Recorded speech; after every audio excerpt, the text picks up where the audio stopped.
shows practicing doing this year, but as y'all can see, enough was shown, and I had to go ahead and eat. Yeah. I Yeah. mean, I think it has a lot to do, for me personally, like being in a lot of situations when I was younger. Now that I'm older, I've definitely learned how to, pick and choose my battles when it comes to certain situations. Some things are just not as important to me as it was when I was younger, when I felt like I had to solidify who I was. I had a point to prove. I cared about what people thought. You know what I'm saying? I'm not in that at that space anymore. So a lot of things are different. And then when you find peace, you know what I mean? I talk about this all the time. Finding peace and, you know, doing anything to not let that get away from you. And that's even if you have to walk away from certain situations when you should be doing, things differently and making people feel your presence. But when your presence is already felt for other reasons, you don't have to go back to that. And I'm definitely proud of myself for that. Agreed. Yeah, I agree too. And I say the same thing, Marcel. You just never know. And I'm going back to what Twixie was saying about your 10-minute show. And I want to say shout out to Flex as well. Um, you know, people just don't understand. Some people are used to coming over here just for a show, just to put on a show, but really don't understand when you're trying to put a message out, they don't understand the impact that a 10-minute show or a 13-minute show can have on the community. So I want to say shout out to, Flex and Marcel for that, for just coming over to speak this piece, but also making an impact, within a 10-minute show. It's not a lot of people that can do that. And Marcel is definitely one of those people that can come on for 10 minutes and make a huge impact that lasts for weeks and months. And as we've seen it for years at a time. So, I just wanted to, yeah, I wanted to make that a point because I can remember posting a 13-minute clip and it was like, oh, that 13-minute clip. But that 13-minute clip made a major impact on this app. And it wasn't even put on this app. So, just for starters, I want to thank you for that. It's Marcel though and Flesh, just following up, because it is a movement. It's a movement, and it don't take 2 hours or 3 hours to get a point across. It really doesn't. Right. Yeah. Yes, shout out to Yes. Hey guys. Hey How are Jay. you? We're good. How are you? I'm good. You all look fabulous today, as always. Oh, thank you. And you as well. Are you the referee of the day? Yes.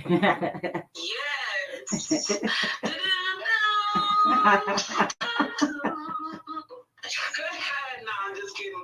I like the shirt. It's nice. Twixie, baby. Happy Sunday.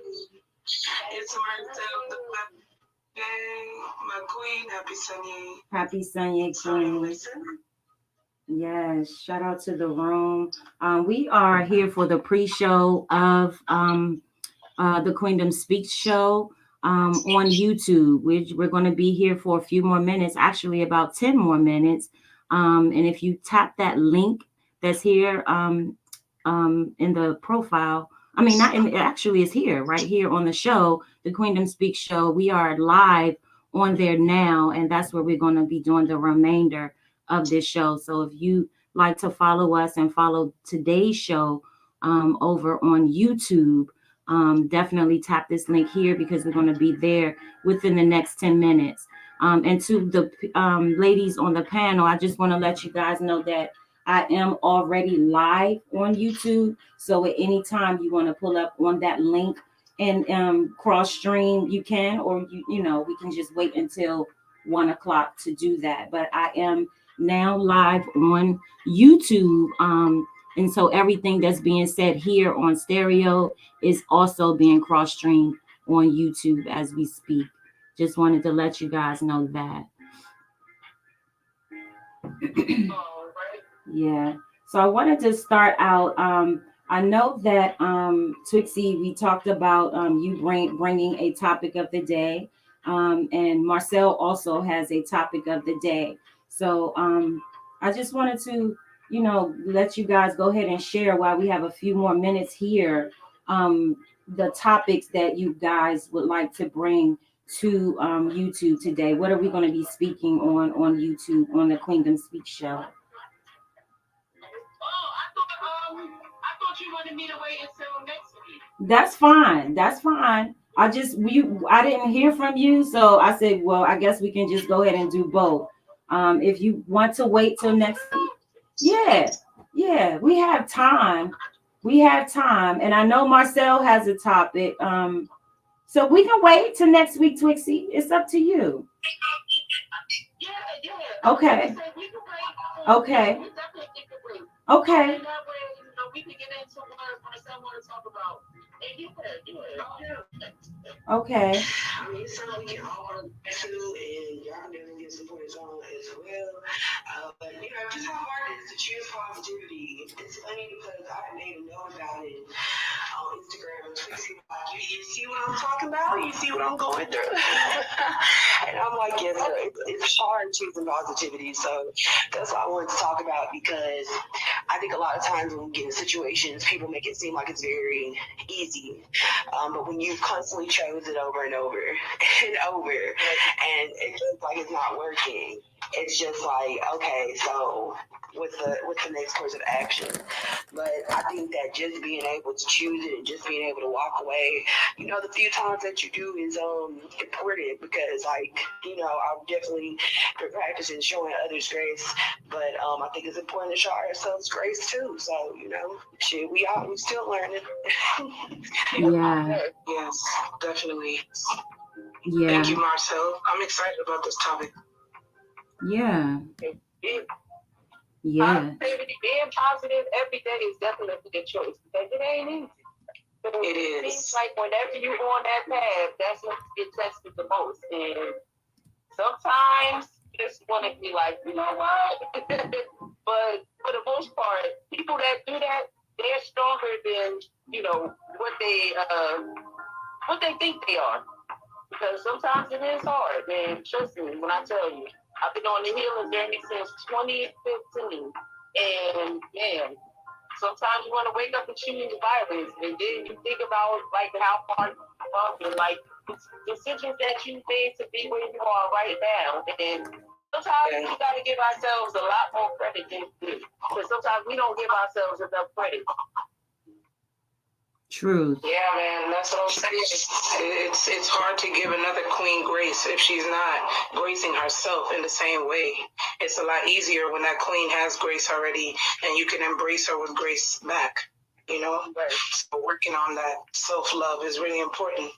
And yeah, like Marcel said, it's a process. We're all working on ourselves daily. So it's not easy, and it is a choice. You have to choose positivity and grace before you react.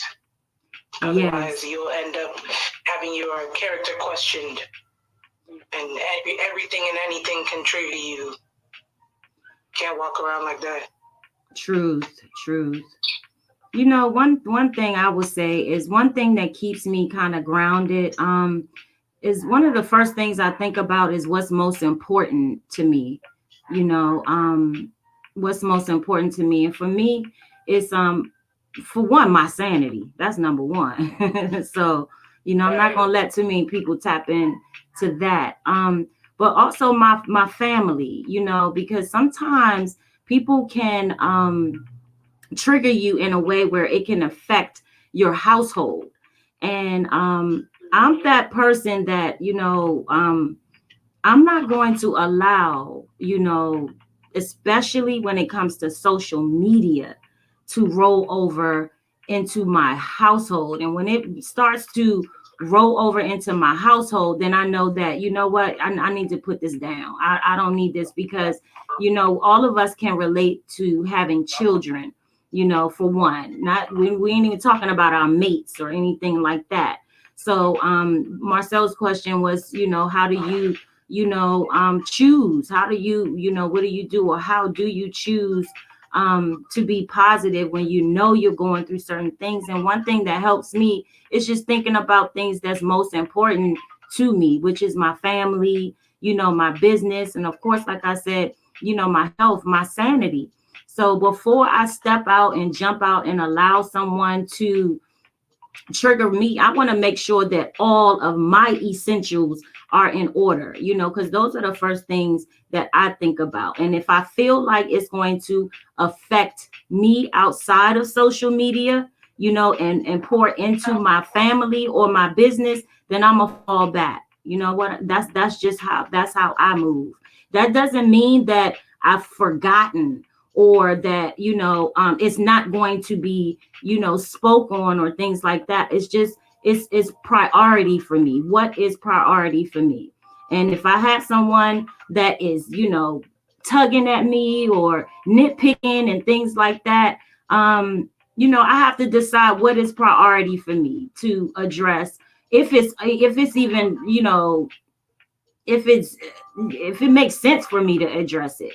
You know what I mean? So that's one thing that helps me to protect my peace, is just knowing what my overall priorities are. You know what I mean? That's what makes sense to me. That's just how I deal with things, you know. So I'm going to get more into it on YouTube as well. I just wanted to say that for starters. I love that. Yeah, I think so. Mm-hmm. Yeah.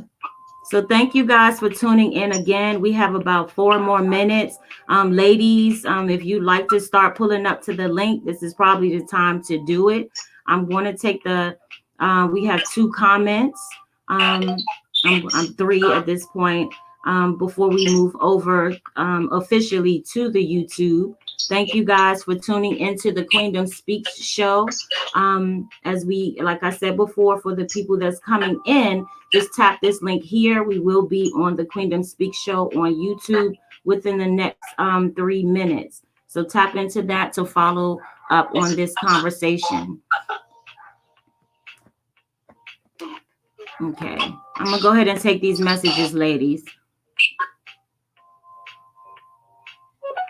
Good morning, good morning, good morning, ladies. Shout out to the panel. What's good, Queen Black? Hey, it's Marcel. Did you get that package, girl? Twixie, how you doing, boo? Grand afternoon, King D. Thank you for joining us. Hey, King D.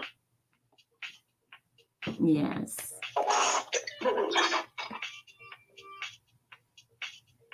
I feel like if we're not always trying to grow and trying to better ourselves and we just become stagnant, then that's the problem.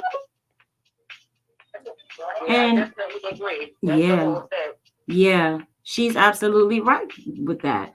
She said, if you're not trying to grow, then you become stagnant. And we can all attest to that, because we've seen it. We've seen it right here on stereo, where, you know, OGs become stagnant. And that's why we have a lot of the issues that we have here, because, you know, it's just like recycled shit going on over here. You know, from 2 or 3 years ago, you know, people just don't know how to move on, how to grow. Like she said, you cannot grow if you're stagnant. Some people are just stuck in the same space of negativity. And if we continue to entertain it, then that makes us just like those people that, you know, are stagnant, basically. Yeah. Did anyone else want to respond to that? Nope, I guess not. Yeah, man. Yeah, we're going to. I agree. Yeah. And I'm sorry. All right, let's top these gems. Peace to you, my queen. Twixie, baby. It's Marcel, though. J to the baby. Peace be unto all you queens. And peace be unto all the participants, creators, listeners, the body of our soul in this podcast. One love. Enjoy your Sunday. Shout out. Yeah, shout out. Yeah, what's going on, daughter? One of the granddaddy on this whole app, man. One of the smoothest gentlemen on this whole app. Hell yeah. Hell yeah. Shout out to Rada Dada. Love you, King. Thank you for always coming through with the positive vibes, the positive music, and just, always uplifting the queens. We definitely appreciate you, King. That's another thing that I am going to be talking about on the Queendom Speak show. Again, tap this link as we are now live on YouTube. That is another thing I noticed on this app. From some of the kings, for the most part, as far as my platform, I can only speak from my platform. The kings have been very, very supportive, and the queens, they've been very, very supportive of the queens, bridging gaps and pulling together and uplifting one another of the queens. But there are a few of those, like the young lady said, stagnant brothers or kings on this app that choose to try to separate the queens instead of trying to, keep us together or pull us together or, bring us together in unity and uplift us. So again, I have to say shout out and thank you to Dada for always encouraging queens to build one another up, not tear one another apart. I will be talking on those brothers and those kings that I've seen as an OG on this app that has worked very diligently to tear queens apart on this app. I will be discussing that.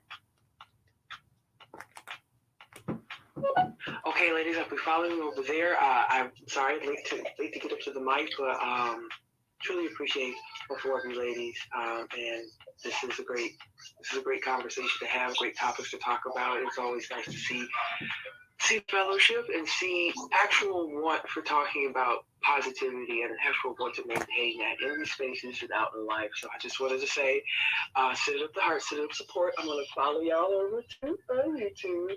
But I hope you all are having a good Sunday. Sounds like you are. But yeah, sit up the heart. Yes, thank you, Fletch. Thank you so much for those of you that are here on YouTube already. I appreciate you guys. We're just getting the ladies ready to pull up over here on YouTube. So I'm going to be quiet until I get the rest of the ladies over here. But thank you guys for tuning into the Queendom Speak show. I can't get to my other phone right now, so I'm going to hop down so I can join y'all over there. Once again, man, shout out to everybody who came through, man. Definitely appreciate y'all and hope to see y'all over there, man. All right, ladies, I'll see y'all in a few seconds. See y'all in a bit.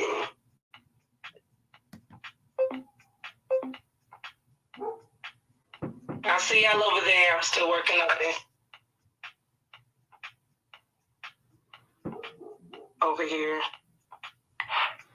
Yes, thank you guys for tuning in. We are now live on YouTube. Thank you so much, Fletch Daniels, for joining us on YouTube. We appreciate you, Queen. We definitely appreciate you. Those in the listeners, tap that Queendom Speaks at the top and join us on our YouTube channel so that we can further this discussion. We really appreciate you guys tuning in. Show the ladies some love. Show all the queens some love as they come in. Leaving a comment and staying engaged in the conversation. We really appreciate your presence here as well as your input. We definitely appreciate you guys. Right now, I don't see any of the ladies here. I'm not sure. Is this something on my end or not? I don't see anyone else here. Okay, I see Jay coming in.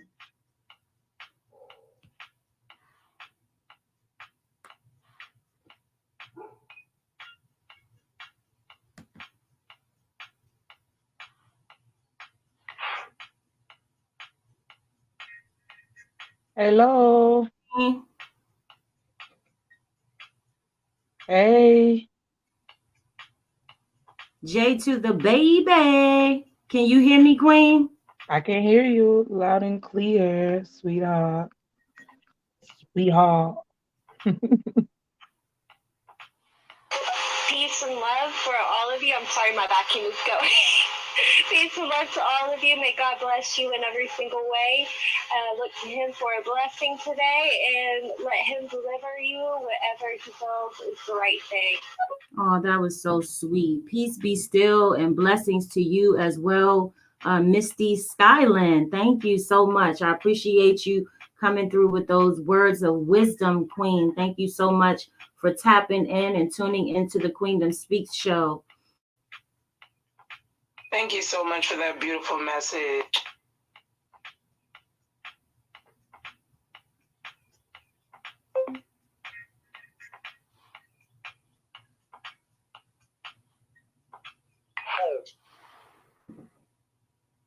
Hey, can you guys hear me over here?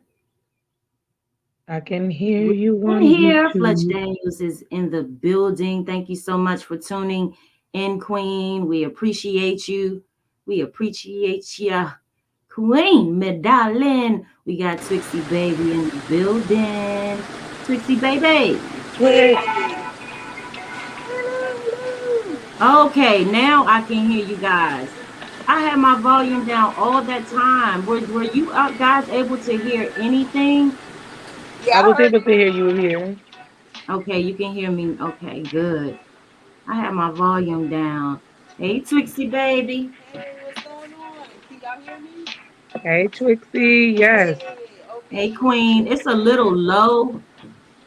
It's just a little, yeah. It sounds a little faded in the back. Jay, Jay, how's it going over there? How's your party going? Well, I know it hasn't started yet, but We are still prepping some food. A couple of my family members just got here so they can help out. We got the decorations set up. So the grill is hot. We're getting ready to start cooking some food soon. And yeah, it's going to be a good time. Decorations, drinks, everything's coming together. People are going oh, to get here a little bit later. that's dope. That's dope. I wish Thank I you could for asking. come. If something changes on my end, I'll definitely come and slide through. But we're Yes, supposed to be doing some things on the grill today too. I would love to be there though. yeah, I Who's would the love that. We're definitely going to kick back later with the fire pit, once once the little kids get settled and everything. We're definitely going to do the fire pit tonight. So Hey, we'll that's what's see. up. Oh man, you sound like a robot. Your sound is messing up. Me, Check your chords. Jay. No, it doesn't sound good. Check your chords. Okay, hold on.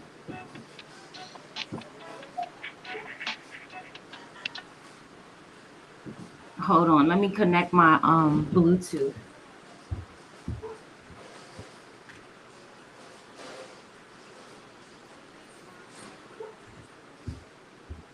Did we get Marcel in here? Is Marcel? Uh, I don't see her at the door yet. Let me check. Hold on. Let me connect my Bluetooth, make sure my sound is right. I hope she's not having an issue getting in.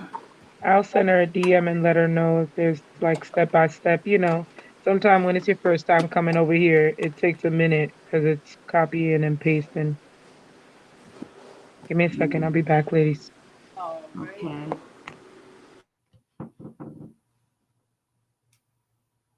Hold on.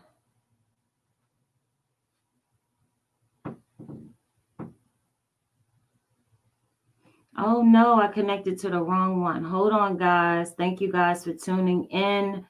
Hope you can hear me okay. Let me turn this one off and turn this one on. Hey, shout out to Fletch. I see you.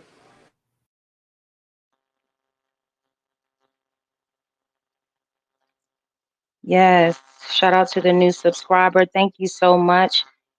Twixie, can you hear me? Yeah, I can hear you.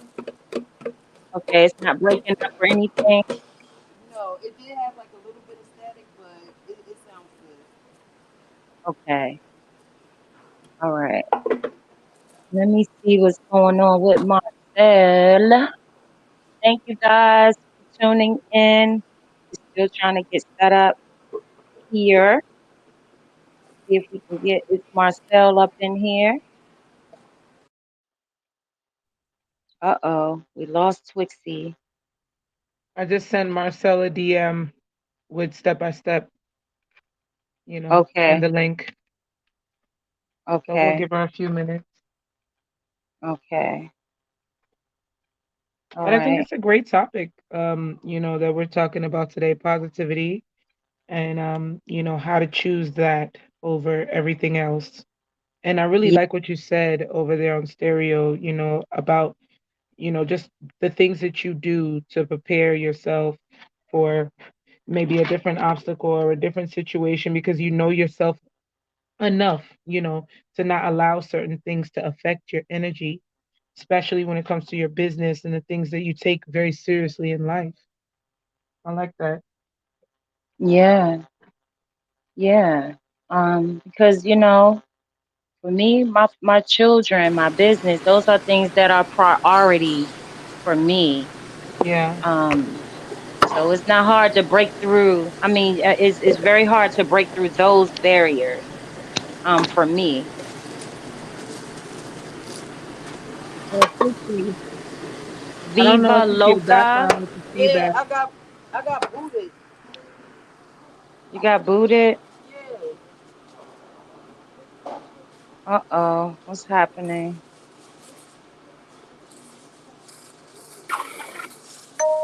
Okay,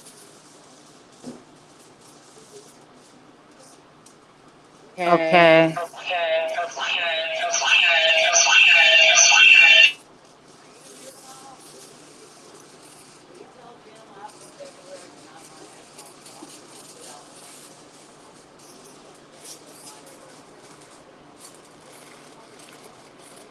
okay. Can you guys hear me okay?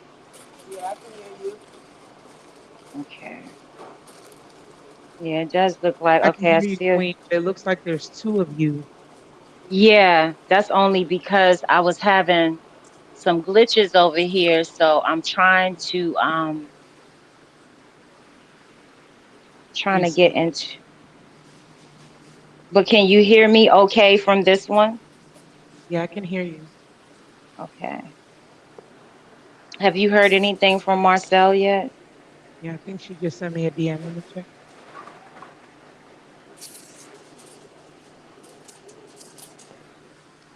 Sweetie, I see you. Shout out to you. She's on her way.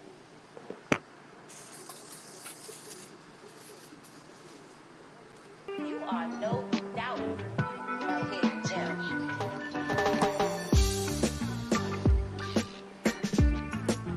Where they put that at? Lid, come with the grass.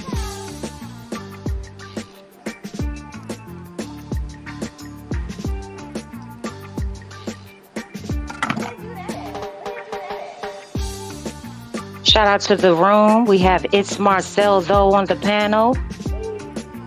Twixie baby. Where you get that from? Where you get that from? J to the baby. And And Queen Queen Black. Black. Lid, come with the grass. It's a It's a movement. movement. You are no doubt a hidden gem. It's a It's a movement. movement. Hey. Hey. Hey, Queens. What's going We on? made it. Never come in. Okay, I Okay, I just just read. read. Let me, Do you guys hear an yeah. echo when you're talking? Yeah. Okay. Let me double check my stuff. Sorry, y'all. Let me mute real quick.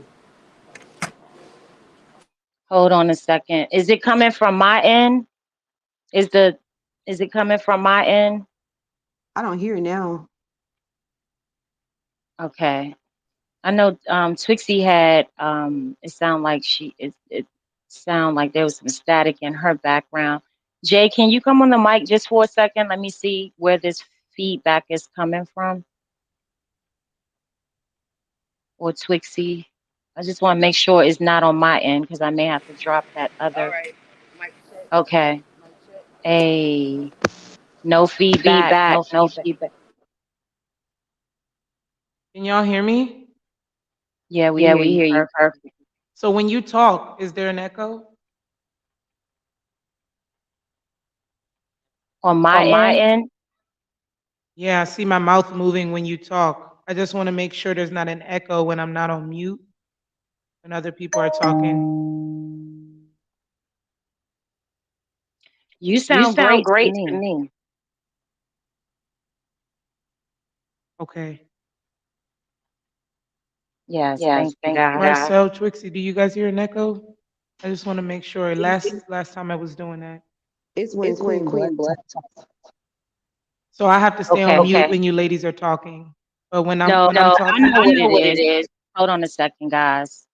Um, give me a second. You guys, um, give me a second. Just give me a second.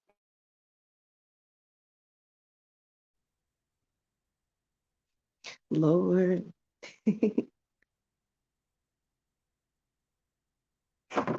Oh.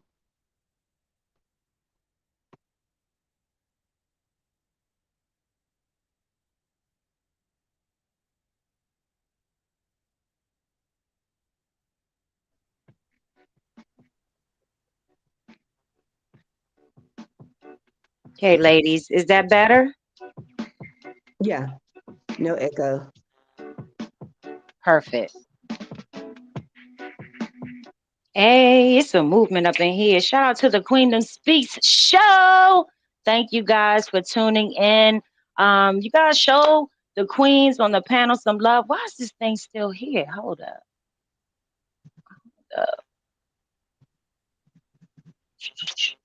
Remove. Get up out of here. Okay, I think we on point now. I think we're on point now. No echo, ladies. No echo. You sound All right, good. perfect. We good now. We good now. Shout out to It's Marcel though. What's up? Oh. You okay? Can you guys still hear me okay? Yeah, Yeah, I I can can hear hear you. you. I can hear Okay, you. good. Shout out to It's Marcel though. Yeah, we're here today to discuss. I'm gonna let Marcel start off the discussion with the topic of the day. And then you can pass the mic as we go along. You can pass it. It's only four of us on the panel today, Marcel. So what we do is we typically just kind of pass the mic around, after speaking. So we definitely going to have you start out the conversation with the topic at hand and speak on however, you can speak as long as you like. And then when you're done speaking, you can feel free to pass the mic to another queen on the panel, and then they'll do the same thing. They'll speak and then they'll pass the mic around. So that's basically how this panel works. And then, as we get more into it, basically the whole concept is to have everyone on the panel engage. And that's why we pass the mic around. And yeah, we just keep it going. It's sort of like a cipher. And anytime you want to step in or anytime you want to say something, um, just feel free to speak up whenever anyone else is not talking. And yeah, we're gonna keep this panel rocking just like that. Bet. Okay, okay, awesome. Um, So I did choose the topic of just choosing positivity is hard. I feel like we hear quite a lot about it. We have a lot of creators on different platforms who talk about it. You know, positivity is something that has always been pushed. But it wasn't until getting in certain situations in like my adult life, seeing how hard it is to choose to be positive about some things.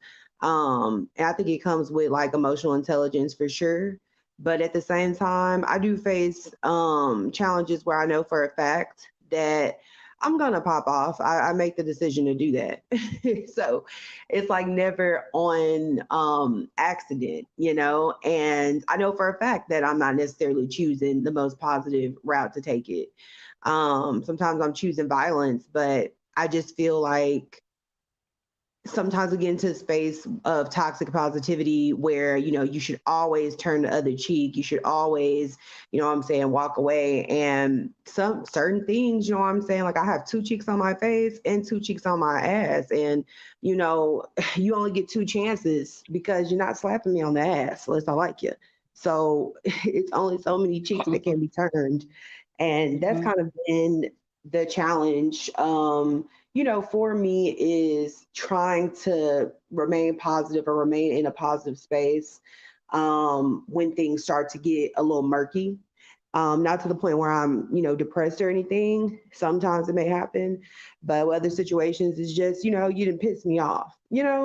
And so that's why I wanted to kind of talk about this because I mean, you three are definitely some of the most like positive, real people I've come across just on my journey through other platforms and whatnot. And you know what I'm saying? It takes y'all a minute to get to where you need to be to The get to, Queendom Speak Show. Oh, I'm yeah. sorry. No, no, you good. It takes y'all, you know what I'm saying? Y'all show a lot of grace and stuff like that. So it's just something that I'd like to emulate, and that's why I wanted to talk about with you guys. All right, I'm passing the mic. Oh, Marcel, I think Oh, it's so beautiful, this topic. I was telling Queen before you got over here, like, I'm so glad that we're talking about positivity because I feel like it's something I'm always talking about, but sometimes I'm by myself talking about it because people don't want to hear that shit.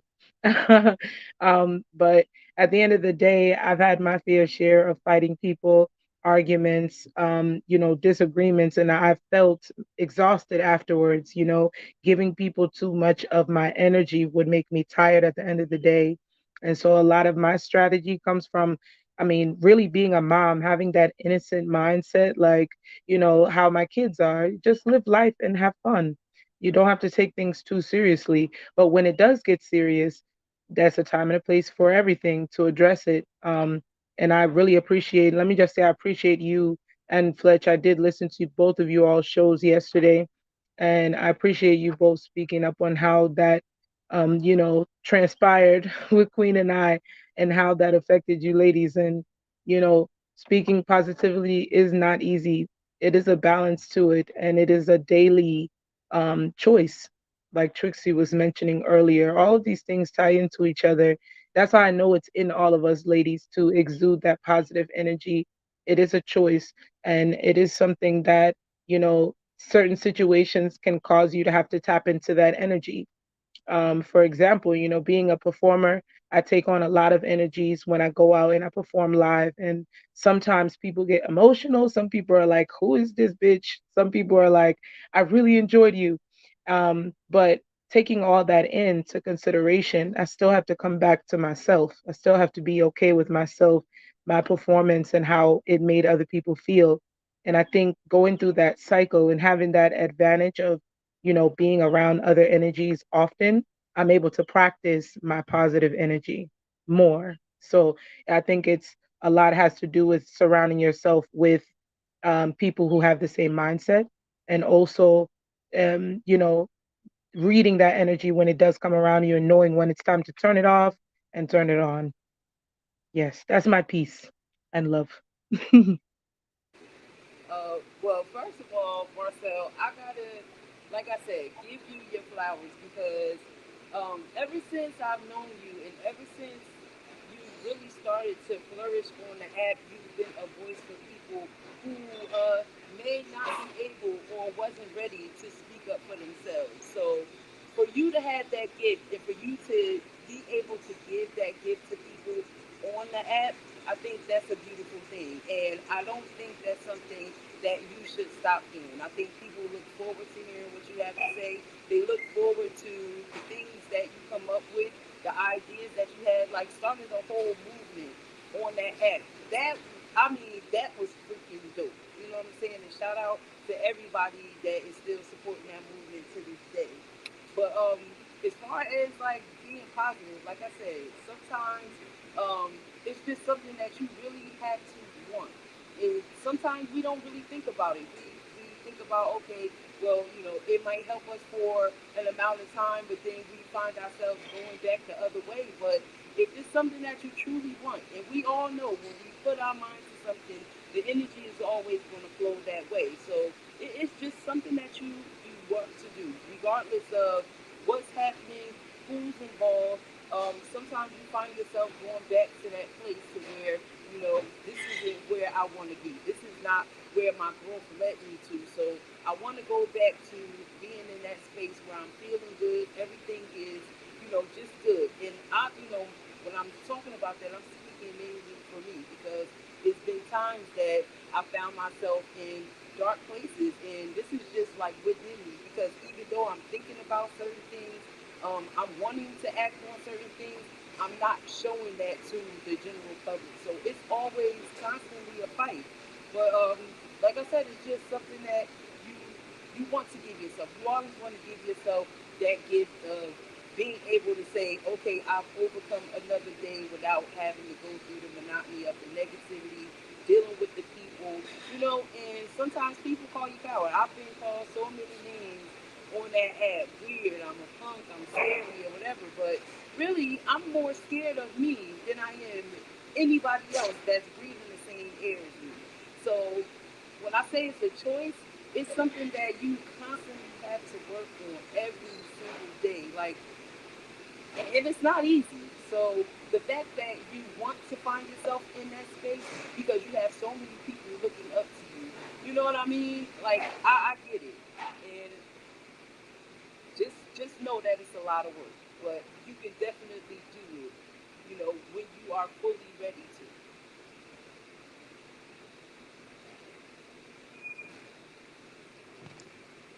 Yes, I agree. I totally agree, Twixie. And yeah, everything that I've heard that everybody has said is definite. I can definitely relate to. But I want to start off by just saying to Marcel, this is a very mature um, this is very mature of you to step up to um, older women and reach out to older women for advice. Even myself, as an older woman, I find myself in situations where I have to step up and or seek advice from older women. So I just want to just start out by saying shout out to not just it's Marcel though, but Jay Baby too. You know, for being the youngest, two of the youngest that are on this panel. But starting out on stereo, you all were at the time some of the youngest people on the app. I think when I met Marcel, she might have been 26 years old. I don't know if I think I'm right. Um, but at the time she was one of the um, most validated younger women on the app. And I know Twixie used the term Trixie used the term, no, she said, do you want it? Is this something that you want? Do you choose positivity? And I think that's very important. That was a very important question because this is something that I have seen in definitely J Baby, but I also saw that very, very early in It's Marcel. I saw It's Marcel as one of the youngest women on the app that's just trying to grow as a podcaster. She's very intelligent, you know, very motivated. She had a you know, and most of her audience were older people. So I don't want you to ever think that you weren't teaching the older people, or you're not still, leading the older people. And that says a lot. That says a lot when you have a younger person that is being led by older people, but also being in a position to lead older people. That gives you power. And I believe that someone used the word exuding positive energy. And that is something that I've seen in several of the younger women on the app, Marcel being one of the first. And I think that is part of the reason why she felt herself being attacked so often on that app, because, baby, you exude positive energy. So you're going to be tested a lot. You're going to be tested a lot. And I think that's a very mature question for you to ask. How do I choose positivity? Um, and I think I've already expressed one way, is, with you having children, number one, think about your priorities. Like, what is priority to you? For me, it's my children, it's my family, it's my business. Those are things that are priority to me. So those are some barriers that are very hard to break down for me. Um, and I think that one thing that we all have to tap into is our reputation. Especially if you're taking podcasting seriously, which I know that you are in particular. You are.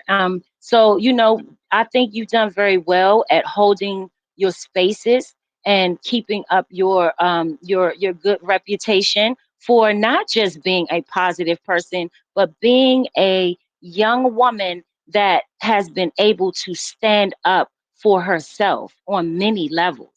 On many levels. I know that Stereo now has a lot of younger people on the app, but you've also been able to stand up for the younger people that has come on the app too. And I've been very impressed, by your whole movement from day one, and it keeps going.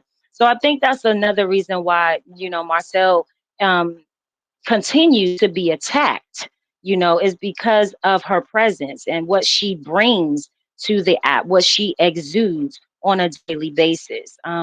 So yeah, sweetie, you got to understand that, this is life. I mean, you might not see it as life on the app, but it is. It's very much so like everyday life, and you've handled yourself very well. And that's one of the reasons why I stepped up to definitely support Marcel, because one of the things that I noticed very early on the app is younger women being attacked by older women. Mm. By older women. I seen that very early on the app. When I came onto the app, I noticed I was attracting a lot of not just younger women, but younger men as well. And the reason why, which I realized later, is they found a safe space. They found a safe space where we were. And I didn't really understand what was going on, but I knew that our space was very different from other spaces that were surrounding us. And Marcel was one of those people. She was one of those women that, was just trying to find a safe space. And, I gotta give you, I really gotta give you your flowers for that, Queen, because it's a choice. And I think that more women need to choose that choice, like seek peace. Like you want peace. You have too many older women on that app that just choose violence over peace. For a long time, I would go into rooms and I would hear people say, "Oh, we ain't got time for that. We don't want to hear no peace. It's too much positivity." They didn't want to hear that. They wanted war. They wanted to see conflict on the app. And so it just, y'all know I can go on and on, but I'm going to shut up and I'm going to pass this mic back to Marcel at this point. I will pass this mic and y'all can pass it back whenever you want. Shout out to the room. I just want to say something real quick because Yeah. what's crazy is that well, sometimes it's always happens to me, but it's crazy that we're having this conversation because earlier I was just talking to somebody and I why the younger generation does not have much respect for the older generation. And it's kind of because of what you see transpiring on the app with the older people, people in my age group, how we treat each other, you know what I'm saying, how we treat the younger people, you know what I mean? And it's very I guess it is very easy to see as to why sometimes people won't listen to our advice, or the things that we mention, or us just trying to, like, I guess, be role models or whatever, because they're like, okay, we see how you guys treat each other, we see how you guys treat yourselves. Like, for you to have respect for somebody else, you need to have respect for yourself. And if you're not showing us that you can do that, then why should we pay attention to your views or your values, or even take your advice? So I definitely see it now.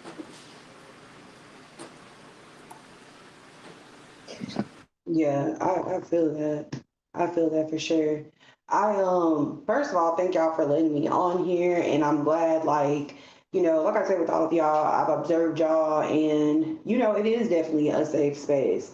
When I came on the app, one of the first like older women I saw who was talking, and it's funny because I really didn't think none of the older women was older. I never did. And it could be for good or bad reasons. So like with Mhm. Twixie, when just her energy, y'all's energy, and the type of fun content and stuff that would be done, the world definitely had, I came in with the stereotypes that society held. Oh, older women are just at home doing nothing, and they're boring, and all this other stuff. And I come on, and so I learned some things for myself, but definitely did find a safe space, as safe as it can be on stereo, on the internet, on whatever streaming platform. And I had a good time. That was my main thing. But I will say, like, for podcasting in life, it's not hard for me to choose, what I'm saying, positivity, because that's the first thing I think about is my kids, but also myself. Like, do I want to serve the jail time? Do I have the bail money? You know, like, I don't want to go through all that. But yeah, when it comes to this podcasting world, I know one thing I'm learning is the better I get at my craft, the more upset some people tend to get. And I used to do, I was in a space of self-reflection, especially like 2020, 2021, and even some of last year, trying to see, basically doing what I feel like a lot of us have done, and it's self-reflect to see, like, damn, am I the problem? Like, let me sit back and think about, what I've done, what I've said. And my thing is, once I cannot find anything, that for me is when I get upset. So it's not at the initial situation. It's, I didn't do shit to you, and you are coming at me crazy. And with you being your age, because I used to do that a lot too. With you being your age, I would have expected it to be handled a different way.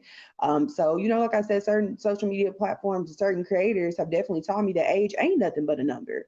But it ain't nothing but a number for everybody, older, younger, whatever.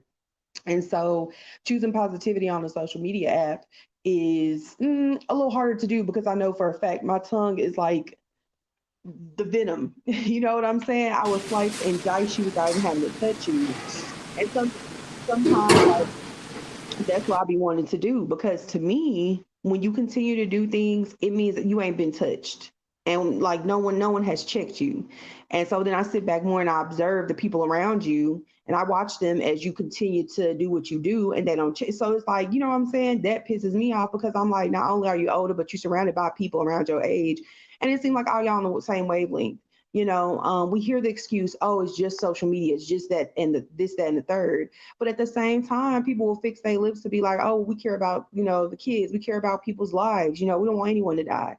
And people legit will throw themselves off a bridge based on how they're treated on social media. You know what I'm saying? Like, it's Yep, yep. to say that's something that you care about, but then when it comes down time to show it, or when you look at your platform, when a platform is created on the demise of others, as we have seen here with Wendy Williams, as we have seen here with I forget the lady who got sued by Cardi B, they all fall down Mhm. to rebrand themselves. And so, you know what I'm saying? When I look at just overall the type of things that people do, even on a smaller scale. I think it reflects a lot of the things that are done in society. And so again, for me, that's where my anger comes in, because of the hypocrisy. And I'm like, you're supposed to be leading us. And me realizing, like, unfortunately, the millennials are becoming the new OGs, because a lot of the Mhm. these issues with older people, and I believe it causes a mistrust. But the positive thing is, millennials, the ones I've run into anyway, are very supportive of Gen Z and Gen Alpha. And I'm glad that I've run into women like yourselves that are supportive of, what I'm saying, of us and the shit that we do try to do in society. So, you know what I'm saying? Like, I'm really appreciative to be around you guys. And, I judge myself on the type of people who surround themselves by me. So to have people like you guys, to, have women like Fletch, to have younger women like Serenity, you know what I'm saying? Like, to want to be around me, and we're all very different, but all have the same goal of like this sisterhood. You know what I'm saying? It feels really good. It lets me know that I'm on the right track. Passing the Mhm. Yeah. Marcel, I've always seen something in you that has inspired me. And, that's why I took the necessary steps that I took, because I want to be able to follow you. Even if I'm there, I'm not there. And I meant that. I was very emotional sending that clip in your show, because you're somebody who I've been listening to and watching for a long time, and you've been through a lot of stuff, and you stood up when other people couldn't. You spoke up when other people didn't feel comfortable to do so. And so, Mhm. I saw that in you. And a lot of times when you are chosen for something, it is not always like known to you that you're chosen for something, but other people will recognize that in you and remind you all the time. And when shit gets crazy, you always know who to come back to, that foundation of what made you feel good. And like, your conversations make me feel good. Okay. Like, whatever it is you talk about, whatever it is you're doing, the anime, and I can relate to you on so many levels. From when the first time I met you, and I saw your picture, I was like, damn, she's beautiful. Like, she's not Mhm. only feisty, but she's fucking beautiful. And, I love that about you. The fact that, you've been had people bully you and antagonize you for just the things that you enjoy in life. And you spoke up on that, and I heard you through all those algorithms. And sometimes I don't always speak, because depending on who's around me and the energy that I get when I'm there, I don't speak. But I will say hello, because I need you to know I'm there. And I do support you very much. I'm getting emotional right now. Damn it. God Mhm. damn it. You daggone Scorpio.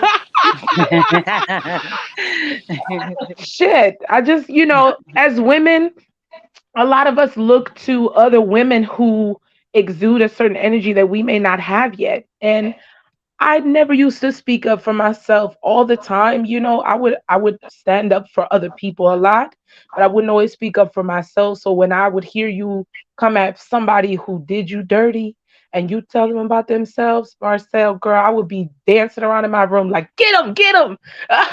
Yes, get in that ass, because a lot of people don't hear about themselves unless they hear from someone else who's been paying attention to them.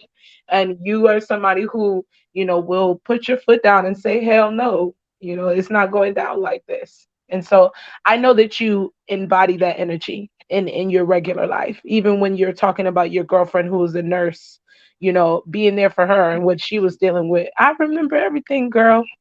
Yes. Shit, you do what you have to do in life, and as a mother, you show your kids an example of what a queen should be, of what a woman is Mhm. supposed to look like, how she's supposed to handle herself and have respect for herself in this world and other people. And I think that's why a lot of people gravitate towards you too, because you have diversity in you, and so many people can see themselves in you in some kind of way, and the way that you talk and your stories that you tell, or different topics that you bring up. And so your influence is very loud and strong, and I think it's beautiful. So yes, I will continue to support you, and whatever you need, I'm there for you. And even if you don't need and you just want to chill and say hi And when you said you wanted to come to the DMV, I was so excited. I was like, yes, I can't wait to go shake my ass in the club with Marcel. Trixie baby need to come through too. Hey, okay, because I know it would be a good ass time. Oh, of course. Hey, shout out to Flint. She said, Lord, another Scorpio down here, and I'm getting misty I too. know. God damn it. Try to control the emotions, man.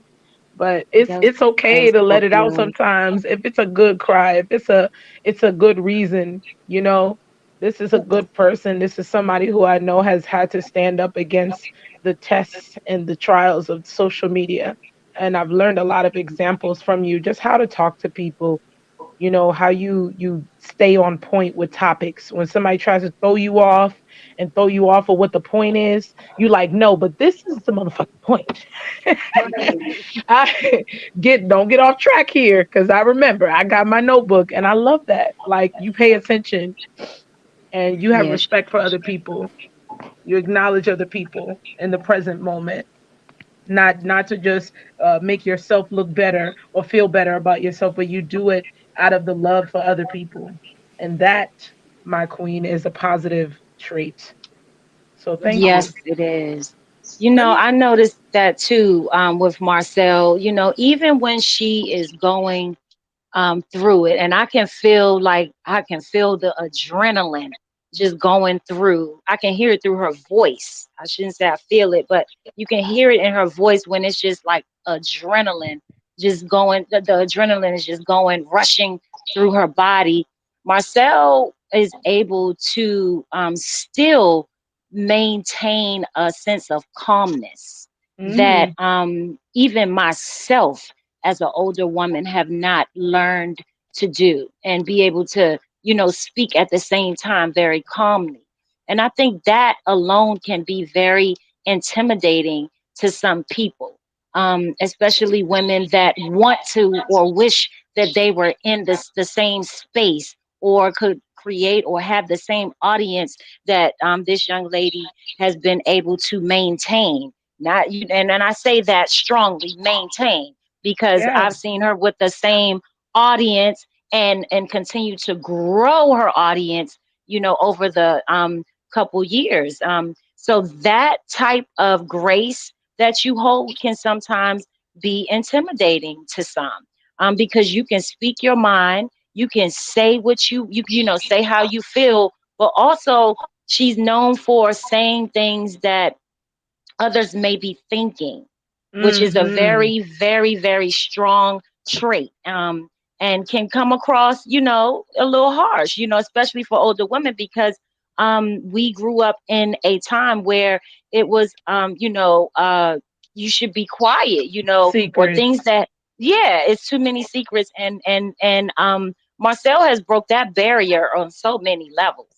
On so many Yeah. levels, and she has been very clear about, if it's something that you don't want to be heard or said or repeated, then I don't think you should say it to me, because I'm going to say what I want when I feel, and if I feel the need. And I don't see anything wrong with that. She has been able to hold her own. This young woman has been holding down her own platform, and she has proven that she don't need a gang of people behind her. Right. And the gang of Right. people that she does have behind her are behind her by choice. I Right, have Yeah. never heard her reach out and complain about somebody not supporting her. right. I've Or never changing. heard her. Right. That's a Right. fact. Never. That's a fact. Everyone that this young lady has supporting her are supporting her based on her content, and who she is, who Hmm. we see in Marcel. She has never reached out for support. Never. I've never heard this young lady. She has always stood on her 10 toes and said, this is my content. This is what I bring to the table. And those that support me are going to support me. Those that don't, they won't. And this is how she has built her following. I love that, Yeah. man. And that's how you have to be, especially in the social media world. Cut and dry. We can be close, but you're not gonna be in my backyard next, tonight for my party. You know what I'm saying? We could be cool, but there's a boundary there still, you know? But when you're able to recognize a quality of a person based on just listening to them and you don't even see their face, just their voice alone, you know, the stories that they share, it sticks with you. You know what I mean? And that to me is you know, it's growth and it represents that energy that I think all of us gravitate to. We all kind of gravitate towards each other with all of the things that we do. I Yeah. love what Twixie does too. Twixie makes me laugh on my fucking timeline every day. Every day. I'm looking forward to it. Like I'm scrolling, where's Twixie? Where's Twixie? I need that laugh. Like Trixie is a damn fool out here. and some of her messages are like funny, serious, which are good. You know, some people need Yeah. to hear this shit. Oh man, you posted that one about the phone call that like when people keep calling your phone and you trying to listen to music. Like what Oh the hell? yeah. Don't call me, interrupt my song. Man, I just be Yo, having I'm fun. dead. I try to make I try to make content that I know people can relate to. It's Hell yeah. different, you know. Sometimes it's different when I'm Twixie the podcaster versus Twixie just the digital creator. Because when I'm doing podcasting, mainly I'm talking about me because my one of my slogans is that I am the content. So Yes. I basically Hmm. talk about my personal experiences and how I can use my platform to inspire people because I'm trying to walk in my purpose. So that's a great segue because I wanted to ask you, Marcel, and just everybody that's here, do you feel that what you are doing right now is a piece of you walking in your purpose? And if not, what do you think your purpose is if you've figured that part out yet? Ooh, that's a good question. Um, so I know for me, like I do feel like I'm walking my purpose right now with the podcasting.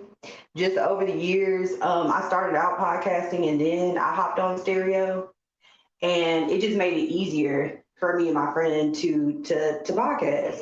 However, once she started nursing school and everything like that, that's when I was kind of left to my own devices, and I was afraid. So I feel like I was always meant to find stereo, was always meant to be on like even other voice apps, and always meant to talk, just because shoot, all my life, I went from being the picked on to being like fuck it. You know what I'm saying? Like you can't know how to lead if you don't know how to, what I'm saying, if you wasn't Hmm. following type shit. So I think the strongest leaders usually start out being the weakest. And, for a long time, I was a weakling, especially when I was younger.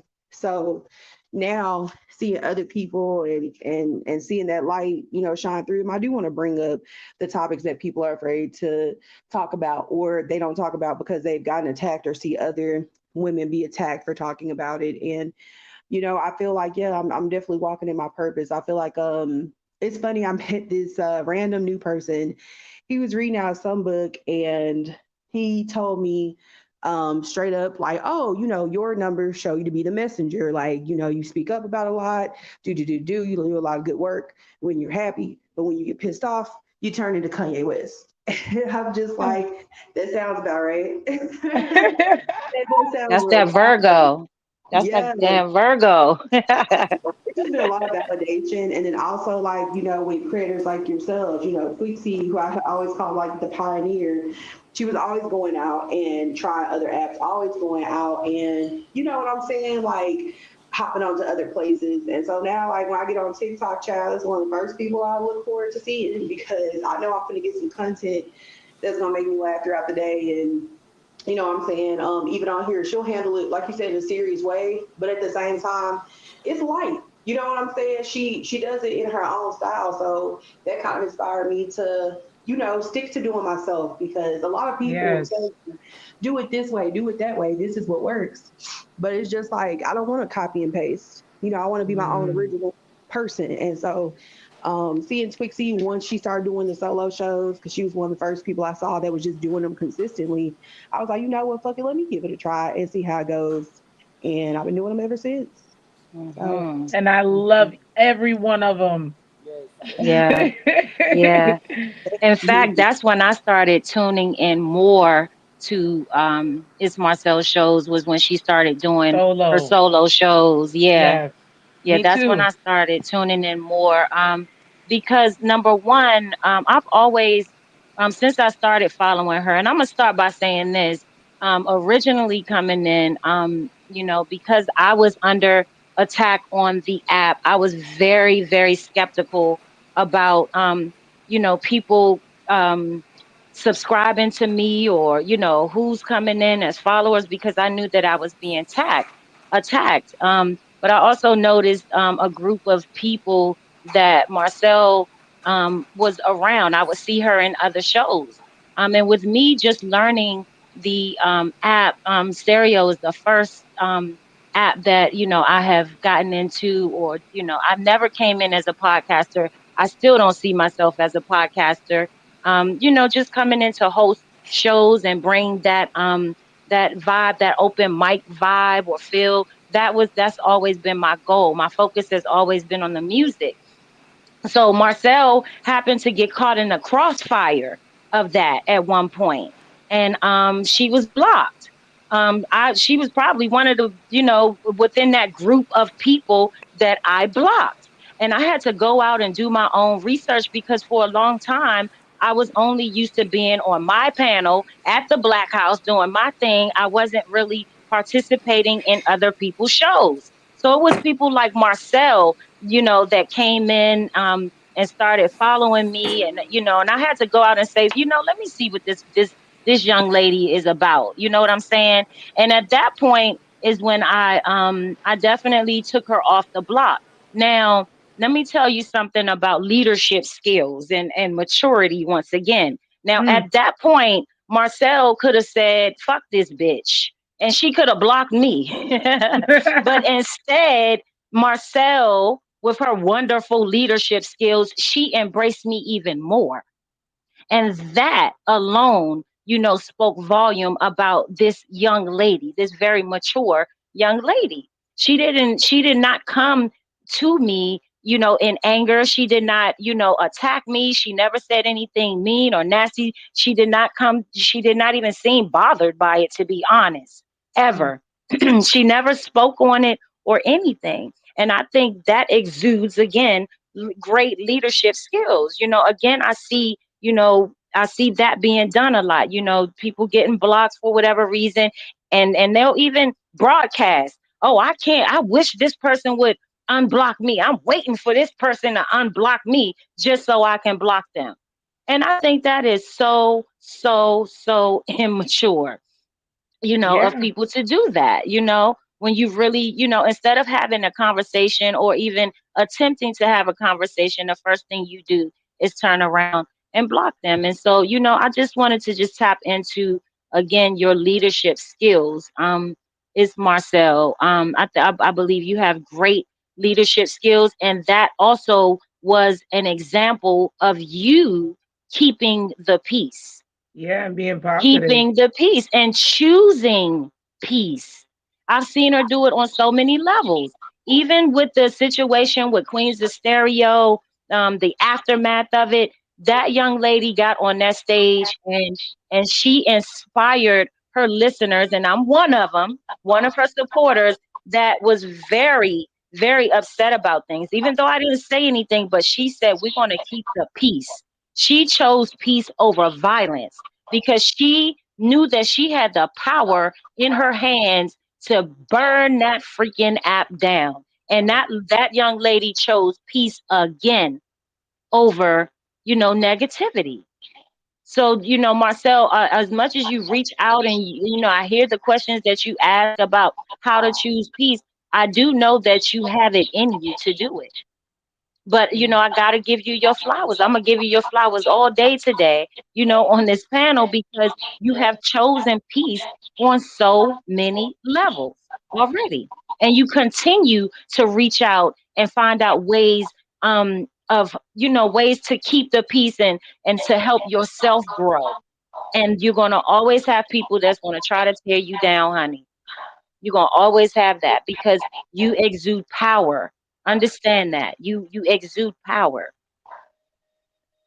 Yeah, I love that. I mean, it validates a lot. I know the word like intimidating was used earlier, and I feel like that's kind of been used against me. Like, oh, you're so intimidating. But Fletch had sent me this thing in the back chats, and it was just like, just because people say people are intimidated doesn't mean you're intimidating. You know what I'm saying? And it kind of turns it around on the other person because, like, I don't know. Some people will get you in your head, and it's just self reflection. But like I said, once I self reflect and, meet with people who I trust to see, like what's up, I feel pretty comfortable with where I'm at. It's just, if you can't receive the message through me, there are so many other content creators who say the same thing in the way you may be able to receive it.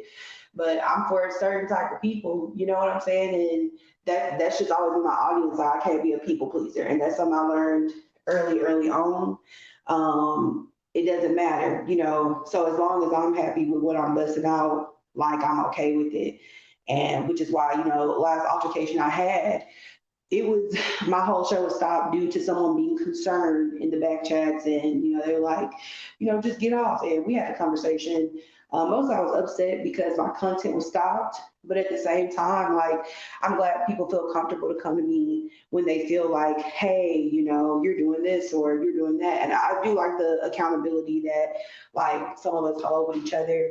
However, at the same time, I think in certain spaces, it's the enabling, and no one really talks about the enabling. And that's what I wanted to point out the most. Like, when you sit up here and you continue to allow somebody to treat people like shit, whether they're your friend or not, man, you know what I'm saying? Like, you're helping create like a toxic environment, like at work. If you have a manager that's being a dick, that is being racist, that's doing whatever that's against company guidelines, and no one speaks up about it, it's just gonna continue to fucking happen. And so I was just Yeah. like, you know what? I'm not afraid to be the martyr.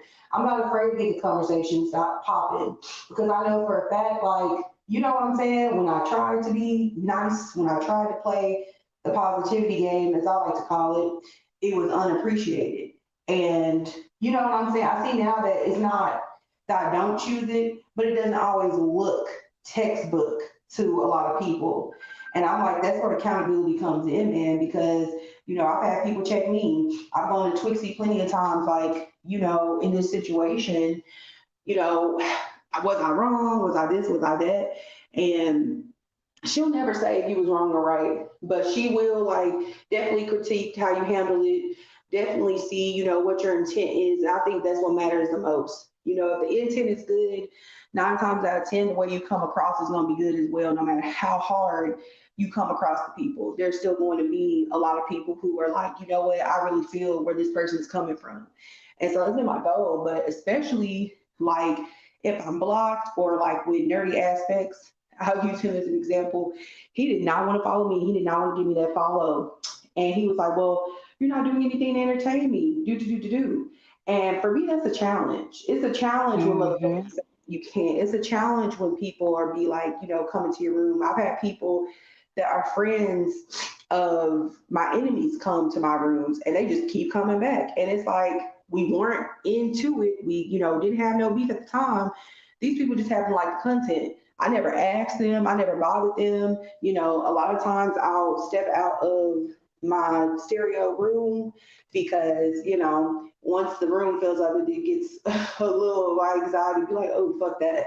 You know what I'm saying? So, but I do appreciate when people give me a chance, you know what I'm saying? Because on that app, depending on where you hit on first and depending on, especially back in the day, who you surrounded yourself with, it didn't matter if you knew what they was into or not.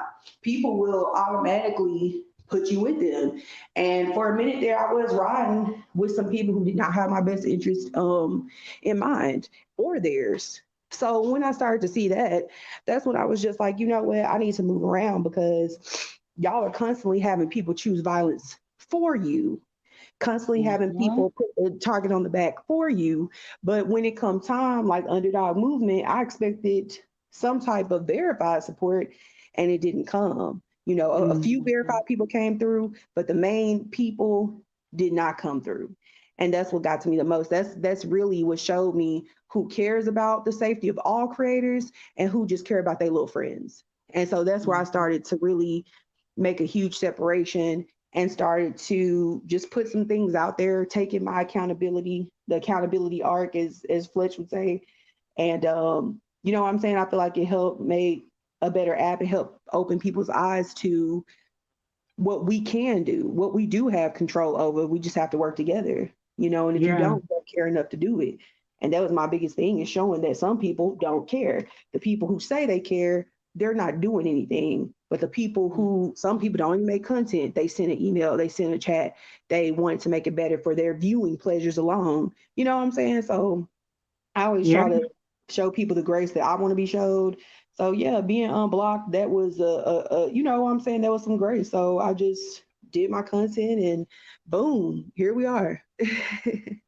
I love Yeah. that, ladies. I really do. I think it's important to recognize when you were going through something with somebody and when things change. When things change, then you see a difference in that person, and then you're able to follow them gracefully, knowing that there was a situation or whatever, and you move on. And it's the way you move on that makes everything, kind of come together. I also wanted to say I appreciate everyone in this room right now because all of you have done a lot for me. I was very innocent to stereo coming onto it, and it's always been about music for me too. But I did have a time where I went through the algorithms. They would just do roulette, and I would sit with random people and try to get to know who they were, or they would try to get to know me. And I realized that was way more exhausting than just simply being able to come with one person. And, that one person did really shield me from a lot of the things that you ladies speak about. And so that's why I stay quiet and I just kind of listen because I'm learning how things can be. It has not happened to me in a while with attacks, but I have been messaged by people, threatened by people, on stereo, and I never respond to that and I never address it because, you know, I'm gonna, of course, report it and things like that to protect myself. But knowing that I can have a safe space if I go in Twixie's room, knowing I have a safe space with Queen, knowing I have a safe space with Marcel, I think that for me as a listener, when I'm with you guys, I feel safe. I think that's what a lot of people are looking for on social media. Period. You want to be able to do you, but you also, if you want to just chill and listen, you want to have a safe space to be able to do that too, and learn from your friends, learn from your people that you've gotten to know or been listening to for a long time. Also, social media with podcasting and doing music and things like that, I've learned a lot from you all. I've learned a lot on how to contain myself, how to schedule my shows so that I'm not clashing, and also just being self expressive, genuinely not paying attention to trolls, people that come through and say weird stuff in your comments or like try to get up on your panel. I've learned a lot from all of you. So, I just appreciate this conversation and appreciate what all of you have been sharing about your experiences, the good, the bad, and the ugly, because it helps every single person who's able to tune in and learn, okay, when I go and do my stuff, here's what I want to avoid.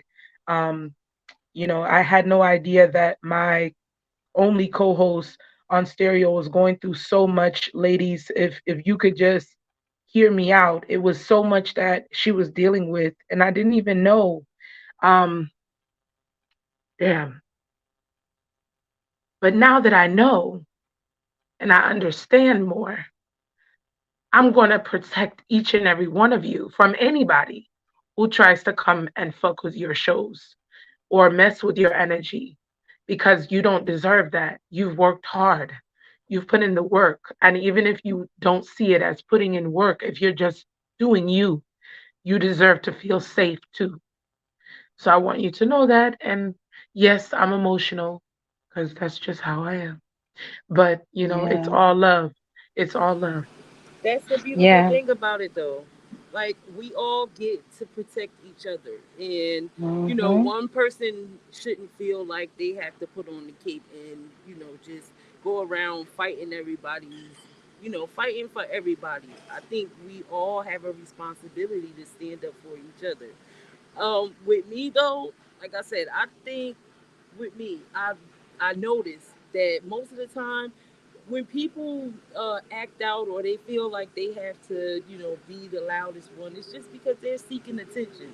So one thing Mm-hmm. I like to do, I like to ignore people because I know that it, I mean, it digs deep in them for you to be that type of person that to not feed into whatever they're trying to pull you into, and they're pretty much doing it just so they can get you know the views or people to pay attention to them, or for them to have some type of relevancy. But if you don't give it to them, then basically they're just fighting their own war with themselves, and people believe Mm-hmm. that.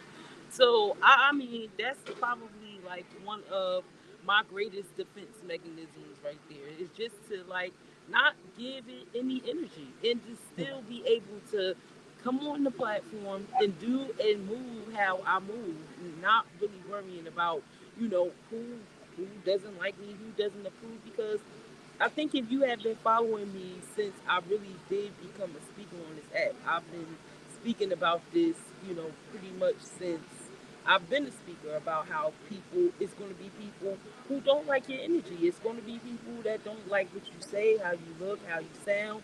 And it's not our responsibility to change who we are to make them happy, or, to worry about what they're even saying or how they feel.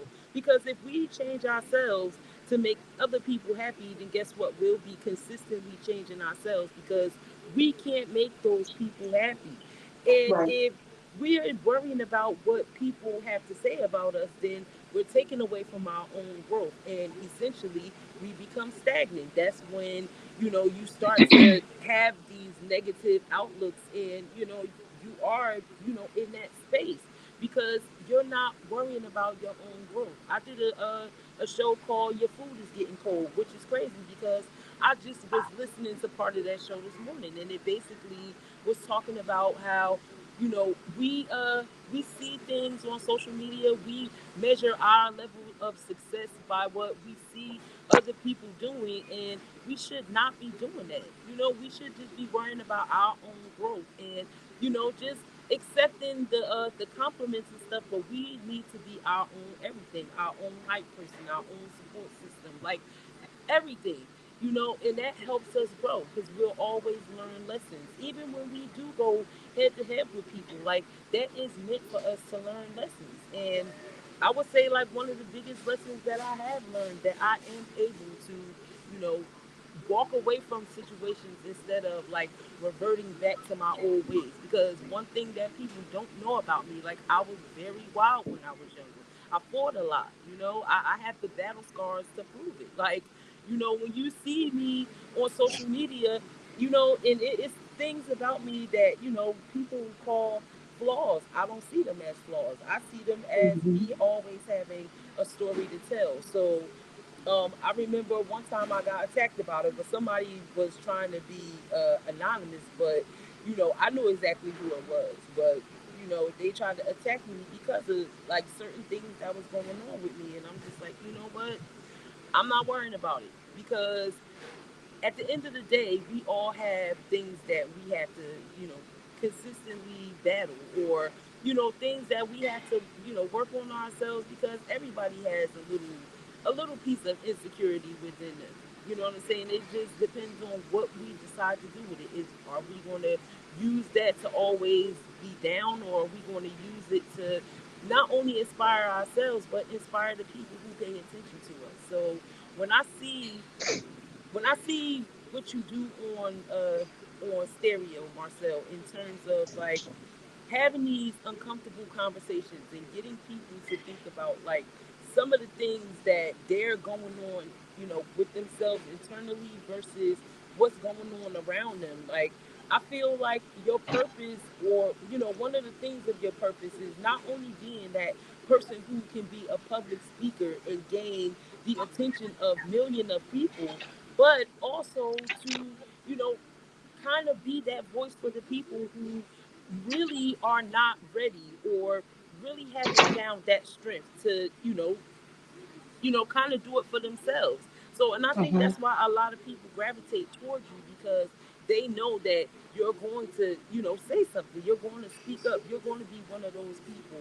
You know what I'm saying? And you don't do it in a way where it's gossipy, or it's like, oh well, the streets are burning, so I have to, make this Mhm. content or anything. You're making people aware, and giving people the tools that they need to kind of like either overcome whatever they're dealing with, or just to be knowledgeable. um And I saw a message that Flesh said, and she was saying that she was inspired by you, and it was some pretty dope stuff that she said. But oh, yeah, man, want. I am also one of those people who were inspired by you. I remember the first time that I got a chance to speak to you, and it was in a show with like mad people, and you was like Twixie, and I was like, hold up, she know who I am. Okay, that's pretty dope. So sometimes we think that or we hear people, especially if we made an impact somewhere where you think like you kind of not, I want to say starstruck, but just like excited to get a chance to like to get to know these people. And when that energy is reciprocated, I think that's so dope. So I want to encourage you to keep doing what you're doing, even when people try to make it seem like you might be a problem, or this is not a good look for you, or whatever the case may be. Trust me, for the one or two people that is saying that, you have like droves of people who feel different, droves of people who mhm. break their neck to come to see what you're talking about, even if it's not in real time. You know what I'm saying? I know you check your stats and you see that people listen to you or whatever, even if they don't have the the how can I say, the boldness to come and listen to you in real time. They're hitting that playback because you are out here making the impact. You know what I'm saying? And that goes the same thing for you, Queen, and J Baby. You know what I'm saying? Y'all come on here and y'all inspire people in so many ways. Like, I hear people all the time talk about how Queen inspires them to like reach inside themselves and tap into a place where they wouldn't have decided to do that if your words of encouragement, you pushing people, you just supporting them, coming there, always telling them to keep going. Even with me, like it's things that I've done on this app, on stereo, that you kind of like gave me the push to keep on doing. And even though I've taken a break from doing a lot of things, like I wanted to get, kind of get back to like the foundation and the basics of everything. But once Mhm. I start to take off again or whatever, I constantly think about all of the people who have inspired me in some way. And man, all three of y'all, and I'm talking about like a handful of people that I can like just run off at the top of my head. Just keep me consistent, keep me inspired, keep me willing to, just step it up, because I see all of y'all doing this in real time. So shout Mm. out to all of y'all, man, for real. And for the people that's out there too that's listening, like, no matter what it looks like. It can be one person that's supporting you today, that one person turns into 10. That 10, those 10 people turn into 100, and so on and so forth, until, you're making your mark in this world, and millions of people is just literally waiting to see what you have to say next. So don't give up on any of your dreams. Don't give up on anything, no matter what people say. Because trust me, you'll find that these people are not happy within themselves. Like, Right. and Mhm. they can't be happy for you. Even some of your closest friends and family, like, they can't be happy for you all the time. And we expect for people to, to be in these happy places with us. But the hard truth is that they haven't found it within themselves yet. So we can't Mhm. expect for them to give it to us the way we would give it to others. Right. Yes, thank you, Twixie, for that. Trixie, I love And you so much. I love y'all too, man. I just love the that was way that you describe how you feel about people. You really like go into depth and talk about each thing that has like inspired you and made you feel some type of way about somebody. I love the way that you love people, you know, that you care about. I really appreciate that. Thank you. And Thank you for being a great Yes. person. You know, meeting you thank through you. social And media Yes. was amazing. And it's a look, weekend I'll never forget. And we could talk that about it was 10, Yeah. 15 years from now and it's still lit. oh man, And You she's know, I think another. She's we made some people jealous with that dancing in the club, Twix. I don't know. They was like, I ain't know Trixie Baby was packing all that in the back, girl. Yes. Hey, back it up. that rump shaker. oh Hey. man, Yes. But shout out to that because Twixie was definitely a huge influence for me as well. She's also one of those people that I saw that chose positivity over Oh negativity yeah. in so many ways and on so many levels. Um, and she definitely inspired me, and that's what brought me closer to her because I saw her kind of straddling the fence at one point, and I knew, although we never talked, she never told me about anything. This woman has never come to me and told me anything she's ever heard about me, anything that, she may have heard somebody say or how she felt. Not, she never No came to me drama. with any type of drama. But I know she saw some of the things that I was going through, and she took it upon herself to deal with it the way she felt fit, without having to choose a side. And that meant so much to me because Jay, and you probably know me for this best, I'm going to sit back and I'm going to watch how people move. I don't just Yeah. throw myself and toss myself on people. And so in watching Twixie, she never chose a side, no matter what she may have heard, no matter what somebody else may have tried, what direction someone else tried to pull her in. She made it her business as the leader that she has always been to never choose a side and to meet people where they are and understand and get to know people for herself before, Yeah. deciding to if she's going to move forward with these people or not. And I know I was one of those people. And as we're leading into more of this talk, thank you guys and the listeners for tuning in. I appreciate you guys for coming in. Shout out to CW Productions out there. We see you, King, out there. And hey, I what want up, to get bro? into a little more about the underdog movement that Marcel created too.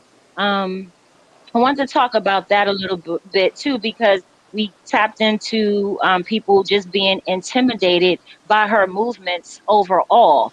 And this was just one of those movements that Marcel has created on her own. And this was something she did on a solo thing. She didn't, build a conglomerate of people. She didn't do that. That's not what she did. She created her own solo movement and people started to attach to that.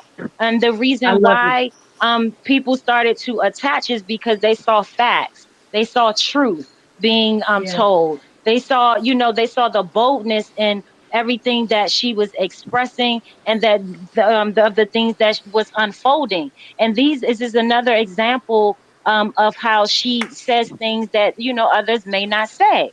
And leading into that, I gotta tap in a little deeper into the most recent unexpected bomb that Yeah. Marcel brought to the app, which I thought was very relevant to everything we're talking about right now.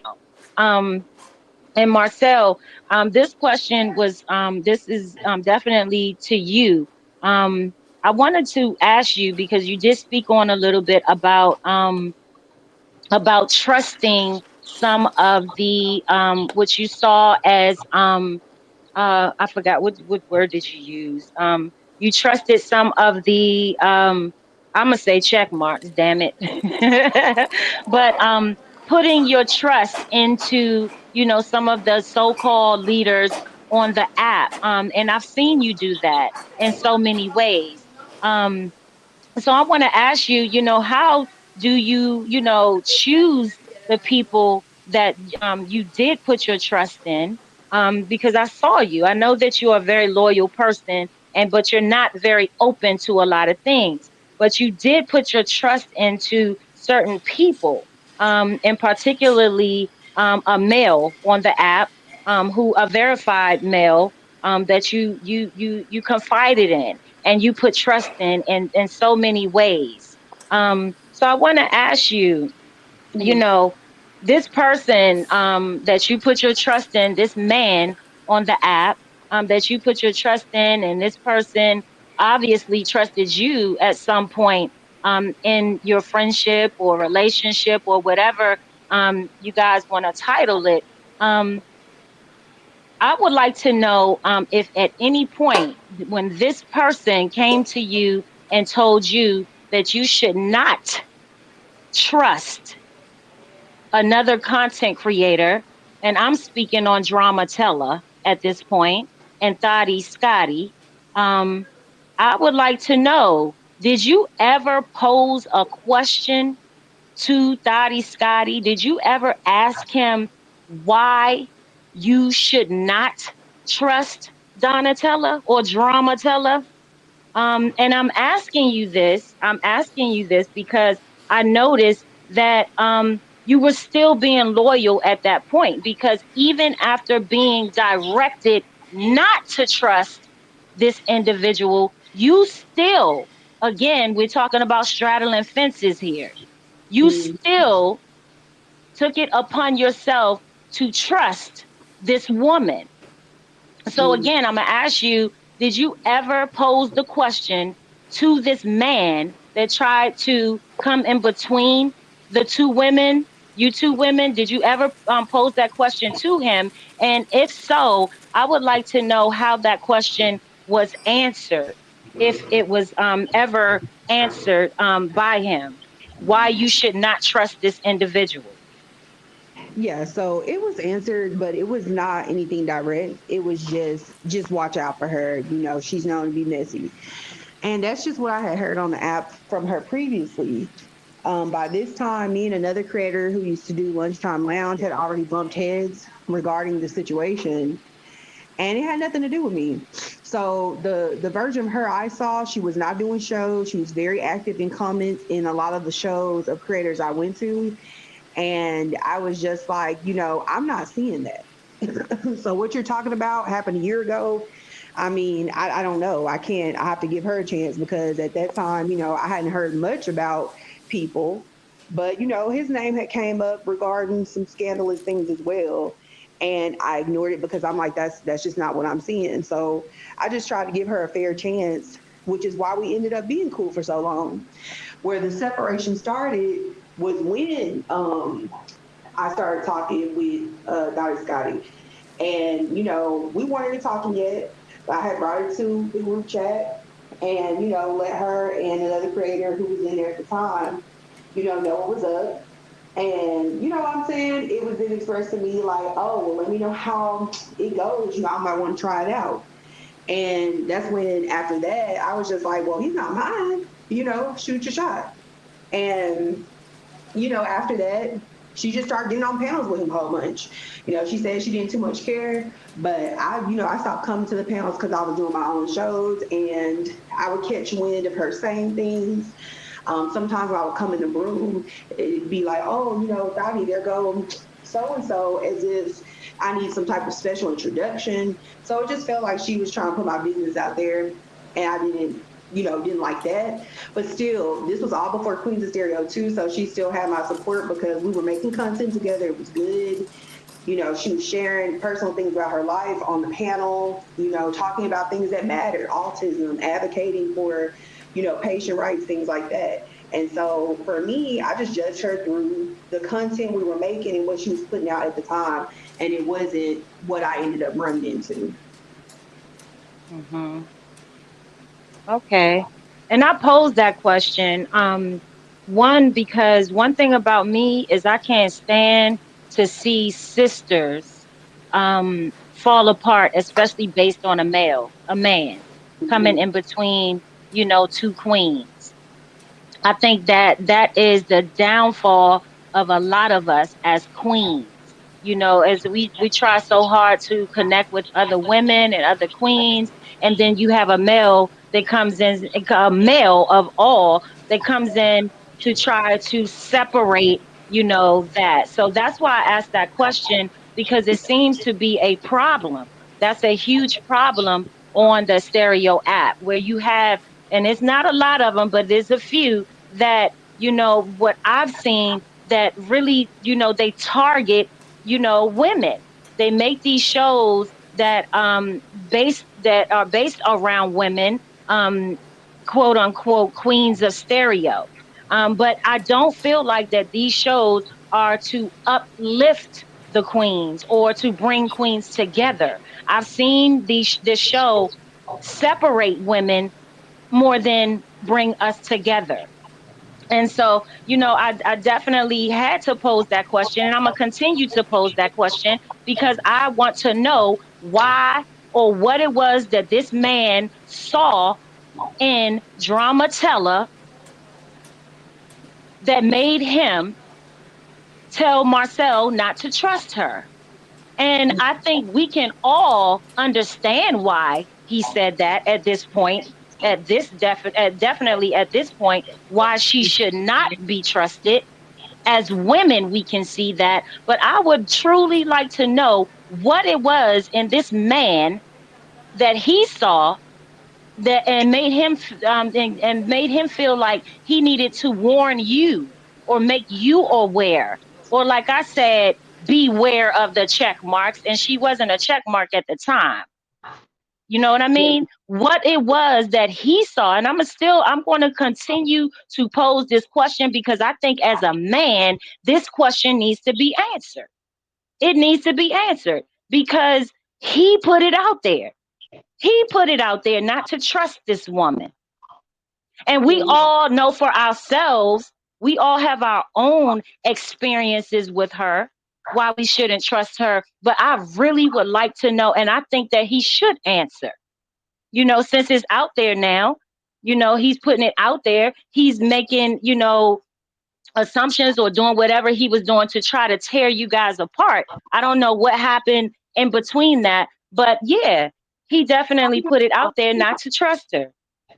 Yeah, He I have definitely no. put it out there. Because at the time on the cool, like the little group of the check marks or whatever, they weren't really fooling with us. You know what I'm saying? So I feel like it was part at the time. It felt like like a one, just like with anybody else who I run into the app with who saw us getting along. You know what I'm saying? So it's like it wasn't nothing I hadn't heard before. But what I always looked at is don't trust her. However, you continue to let her on your platform on your panel, so she can't be all that bad. You know what I'm saying? Like the things you say to me, you know what I'm saying? I've never brought them back to her because I feel like it would hurt her feelings knowing how she did feel about him or whatever. But Hmm. eventually, I just had to be real. Like, sis, dude, behind the scenes, and not even just in my back chats, but in other people, I will not bring up because that's not something that they can do that on their own. But yeah, he was definitely on some hee hee ha ha bullying type shit when it came to her, and so that's what Hmm. made me align with her even more. You know what I'm saying? So I will have to give credit where it's due. The reason everything failed or the friendship failed, it was due to her. You know what I'm saying? I was also nominated as Queen of Stereo in the first Queens of Stereo. That was the only thing I was nominated in. Whereas her, she was nominated in a shit ton of petty topics and also for Queen of Stereo.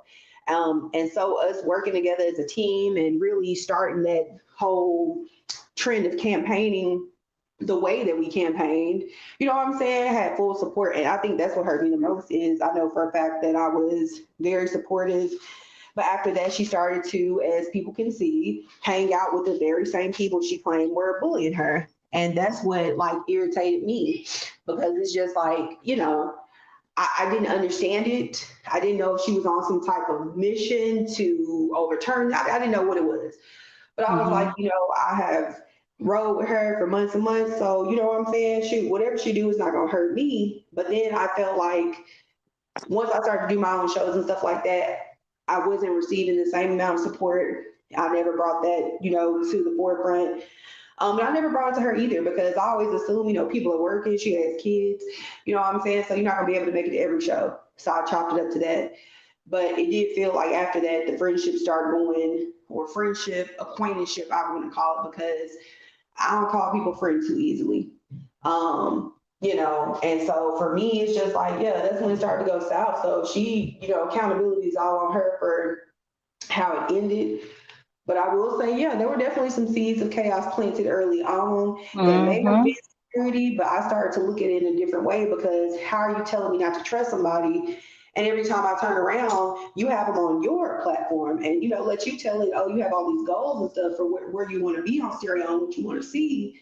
But then when it came underdog movie time, I didn't hear a peep. All I heard was the shit that was being talked in the back chats. Oh, Hmm. it's just a complaint box. Ain't nothing gonna change. Oh, they stealing content or this fucking excuse. And this is what pisses me off the most: using me for content. That Mm. is me. And the reason I'm very done with the situation is because the phone call that we had was a lot of gaslighting. It was a lot of you're using me for content. It was a lot of why are you bringing this up? It was a lot of oh now I have to explain to people. I actually did talk to somebody on the app. They don't have nothing to do with me. I've always been upfront about my situations, point blank, period. You know what I'm saying? And so my thing is, I felt the need to allow people into the actual truth. It looks crazy when you meet someone on an app, you've never met them in real life, but they are constantly coming after you. People Hmm. are going to look at, they're going to look at, why do y'all keep picking with each other? But in actuality, the real reason was deeper than stereo. It was over, like I said, over her liking somebody who I guess did not like her. And then when we talked, it just, constantly started to go down the drain. The picking, the shade, even in shows where I would come and support. It was a lot of times that the shade was meant for me in DMZ. And we have talked in the back. And you know what I'm saying? Nothing was resolved. So I was just like, eventually I stopped coming around. So, I mean, that really, it fucked it up for the group. But I will say, on a positive note, there was a lot that came out of that. The alleged bad guys in stereo came out of that shit. The underdog movement came out of that shit. And the whistleblower show I did regarding Tip Pink came out of that shit. And it exposed a Mm-hmm. lot. And it showed me Yeah. that people trusted me because I'm not the type of person that if we're cool, I'm not screen recording our conversations and screenshotting shit. Once you kick me out the group, I don't have nothing. I don't need nothing. I have my word. And if people can't go with that, that's fine. But to watch, Slime come out and tell his truth about what he saw in Clubhouse and for the check marks to automatically call him a liar, I was like, no, y'all are the liar. And that is what pushed me to want to come out and speak the truth on what happened in certain situations, take my accountability, and then keep it pushing because you're not gonna call him a liar when it's time to be honest about what happens in those rooms behind the scenes. Mm-hmm. I Mm-hmm. appreciate that, Marcel. There was something that you said. You have someone around you, and it's like y'all are girlfriends, but you don't know that whole time your girlfriend is like secretly trying to take your man, or your girlfriend is like secretly envying you. You could be in the mirror putting your makeup on, and your girlfriend is like, "Oh, it's so beautiful." But if you was a mind reader, in the back of her mind, she's so insecure about herself that she's just thinking, "I'm prettier than that," or I need to step my game up because of this and that. I feel like that's an energy that when you are beautiful as you are and you're confident as you are in your own thing, there's going to be women like that always want to come around you. And it's good to see the shit before it gets too personal. You know what I mean? It's good to notice it online because that can help in everyday life, protecting your energy. I've said that around you multiple times. Protect your energy, protect your energy. I will repeat it a million times if I have to because it is more than just a social media platform. A lot of people deal with insecurities in their everyday life. And the word that came to my mind as you were speaking is insecurity. This Mm-hmm. individual is insecure about something, and it started with a man. And most women who, when we're looking at men, you could be with your girl and like y'all see a man, and then your girl's like, oh man, he's so cute, but you like he's all right.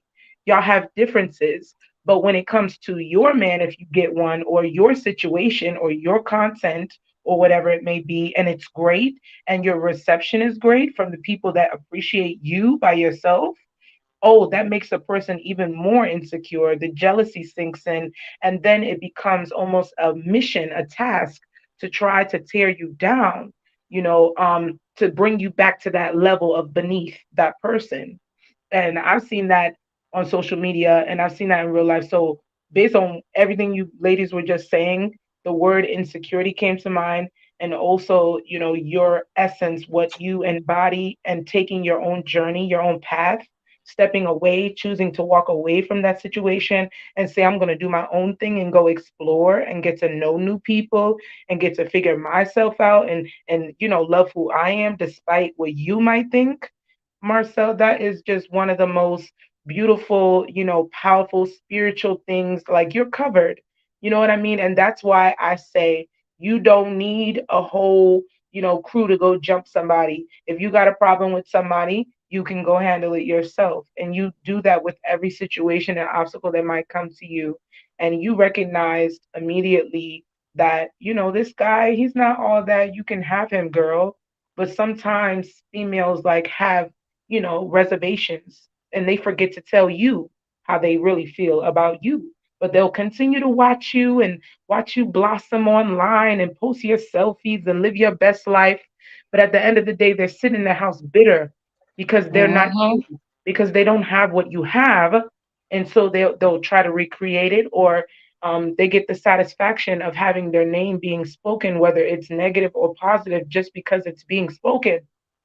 That is crazy Mm-hmm. and psychotic. So yes, people do have problems, but it's not your job to recognize their problem, but it is your job to protect your energy and make sure that you're able to continue doing what you love to do, with the strength and confidence, knowing that you didn't do anything wrong to this person. There was something wrong already. They just happened to meet you at some point in the journey, and you let that go, but they still continuously keep reminding you, hey, I don't like you. Hey, I don't like what the fuck happened. Hey, they just Mm-hmm. keep trying to bring you back to that place.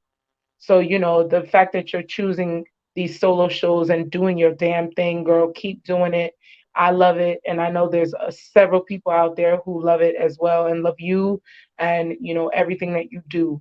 So, and same thing for you, Queen. Same thing for you, Twix. Like, everything that we've had to, separate ourselves from and choose that positive lane and that positive path. Grace and blessings to each and every one of you ladies. Thank Yes, you. thank you. It looks like Twixie may have got lost, but I think she's gonna come back. I'm not sure. Thank you, Jay. Thank you. I appreciate that. That was very well spoken.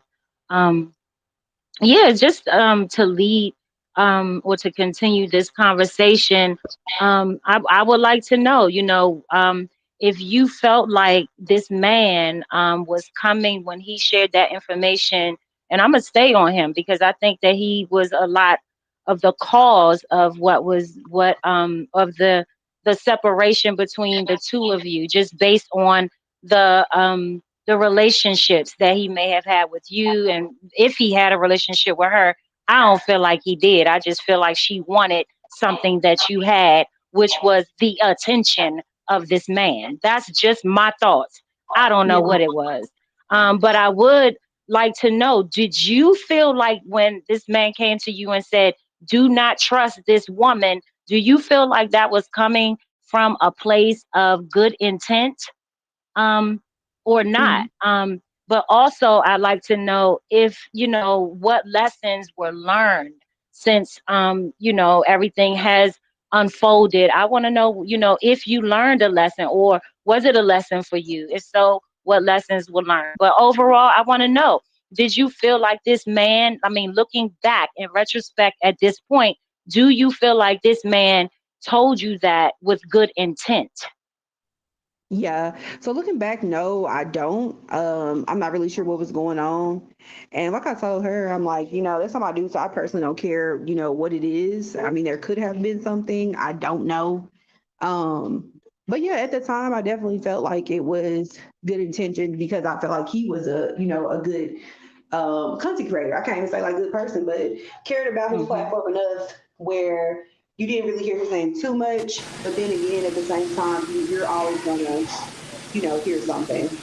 Um, but yeah, I feel looking back now, it probably was not with good intent. It was probably just to, I don't know what she did because again, I hadn't been on the app as long as all of them, but just to kind of get me in on the whole bullying aspect, to kind of Mhm. to further upset her from whatever, there's so much back chat stuff. So again, I mean, I can only assume. But yeah, looking back now, at the time, it was definitely given very, good intention just because other people were like, hey, watch out. You know what I'm saying? I don't think that Panda say when she brought her up meant any ill will. She was only speaking from an experience that she had witnessed. And that's why I took it as that's what you witnessed a year ago. You know what I'm saying? Yeah. So Yep. I don't think it was necessarily, on her end was bad, but with him, I think, yeah, there may have been some underlying intentions there that I just didn't know about. But like I said, I just found out for myself. I just always found it strange and, would question like, especially when the whole using me for content thing came up. My biggest thing was, did you ever check her on when she was dragging me on the stage and you were up there? It doesn't matter if it's shade. It don't matter if she said my name. We all know who was being talked about. And that for me, that's when I was just like, you know what? I just, I took my content, elsewhere. Like when I constantly saw that I was being shaded, when I constantly saw that some of the group members up there were shading me and stuff like that, because it's very much a group, whether people want to sit up here and ignore it or not. That's when I just was like, fuck it. You know what I'm saying? I came on here by myself and I'll be able to do my content by myself. But yeah, I feel like maybe it was just to get me in on the whole game of basically like kind of shadow banning her in a way. Whatever they did previous, I don't know, but she had felt the need to stop doing shows entirely. So if someone can knock you off your square that fucking hard, it looking back, it kind of seems like I was her only ally at a certain point, and they wanted to go ahead and get me on whatever they were on to go ahead and knock her ass the rest of the way out. That's what it seems Mhm. like. Okay. Okay. Twixie, thank you for joining us again. I know that you're back. Did you want to speak on this a little bit? Well, for the most part, a lot of this stuff I'm still kind of like learning along the way. I really wasn't like in the spaces when a lot of this stuff was going on. The people that I've put myself around, not all of them, just a couple of them, was definitely very influential in the like the drama aspect. That's if I Mhm. can say that. It wasn't all of them, you know what I'm saying? Just a couple. But like I said, I try to keep myself out of those type of spaces. So a lot of the times, I was really kind of clueless as to what was going on, and it was crazy because I remember we had a conversation. This was on the Behind the Avatar show, and y'all was kind of putting me on to a lot of the stuff that was going on at the time.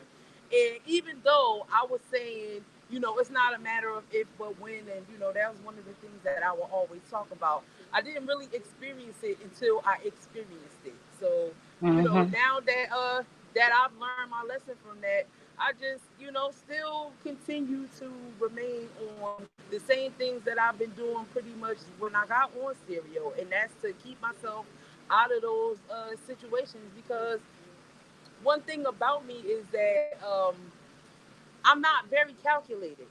So I don't do things because like or how can I say like I don't um I don't just sit around and think of ways to like manipulate people or to come up with clapbacks and stuff like that. A lot of that stuff just comes Mhm. based off of emotion and how I'm taking it in real time. So I feel like if I don't put myself in those spaces, I can kind of avoid not, being one of those people that climb on the 99th floor and jump without a parachute because that's what I really am known to do.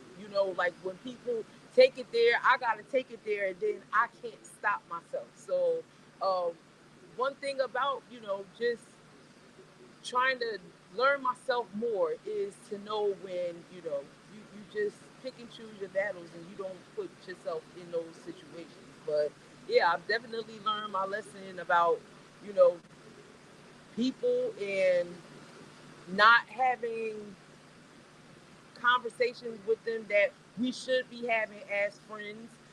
Sitting in spaces where I've heard things, and even though I'm not the type of person to like really speak on it or gossip or whatever, because I was there in the space and I didn't do anything to combat it. You know what I'm saying? I had to take accountability for being one of those people. Regardless of not whether I was directing, like talking about people, or being in the middle of the drama. But because I was there and I didn't say anything, I didn't stop it. I'm just as bad and I'm just as part of the, as much as the problem as the people that's actually doing it. So I had to kind of check myself for a lot of those things. I came and apologized to people, and half of the time they didn't even know what the fuck was going on. But if I ever came to you and apologized, that's because I witnessed some shit and I didn't speak up. You know what I'm saying? So just to see that, it's people that's out here really just doing this. I kind of, like look up to y'all a lot because at one time I was one of those people that didn't really say nothing. I just was there and I would hear certain things, but just never really, try to put myself in the middle of it. So now I just Yeah. don't even go into those spaces. I don't even, I don't even bother myself to be in places where I know that things can escalate, like going into certain people's rooms. Like, and I like a lot of these people. I don't have any hard feelings or regrets for anybody, even the people that I was at war with. I don't, I'm at peace with pretty much a lot of things that I've been through in this life.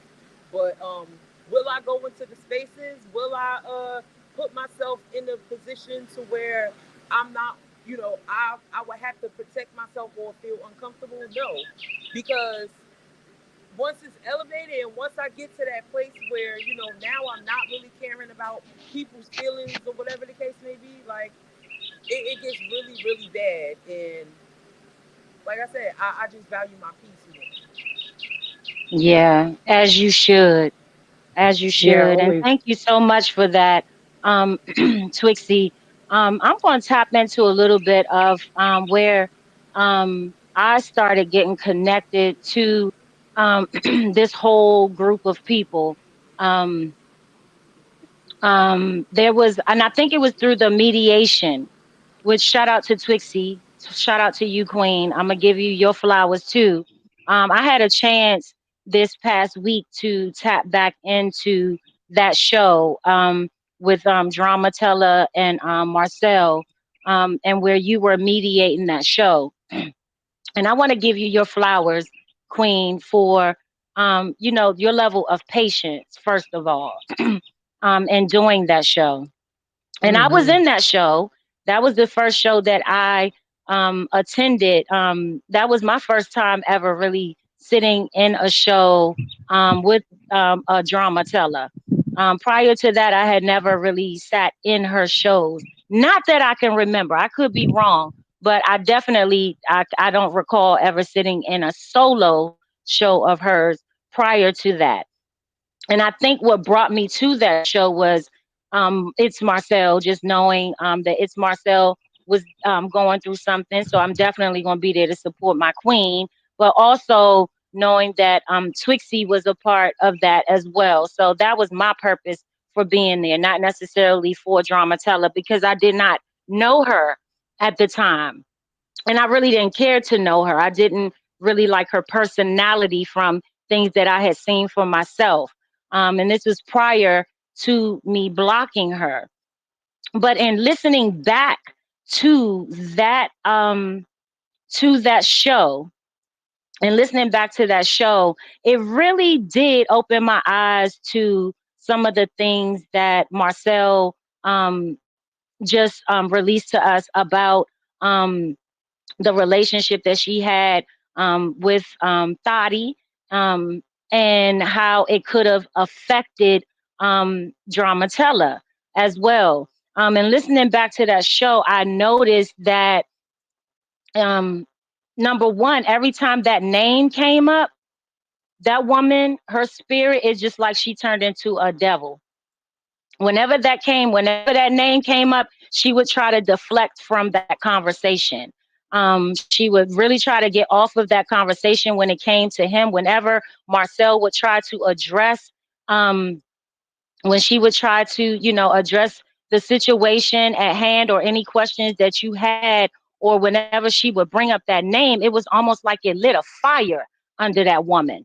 So I feel I didn't know what was going on up until last week when Marcel dropped that bomb. But in reflecting back on that show, it really did tell me that Marcel ain't lying.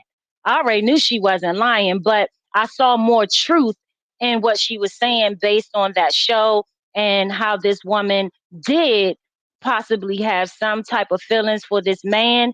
And she did not take ownership or accountability for it at that time.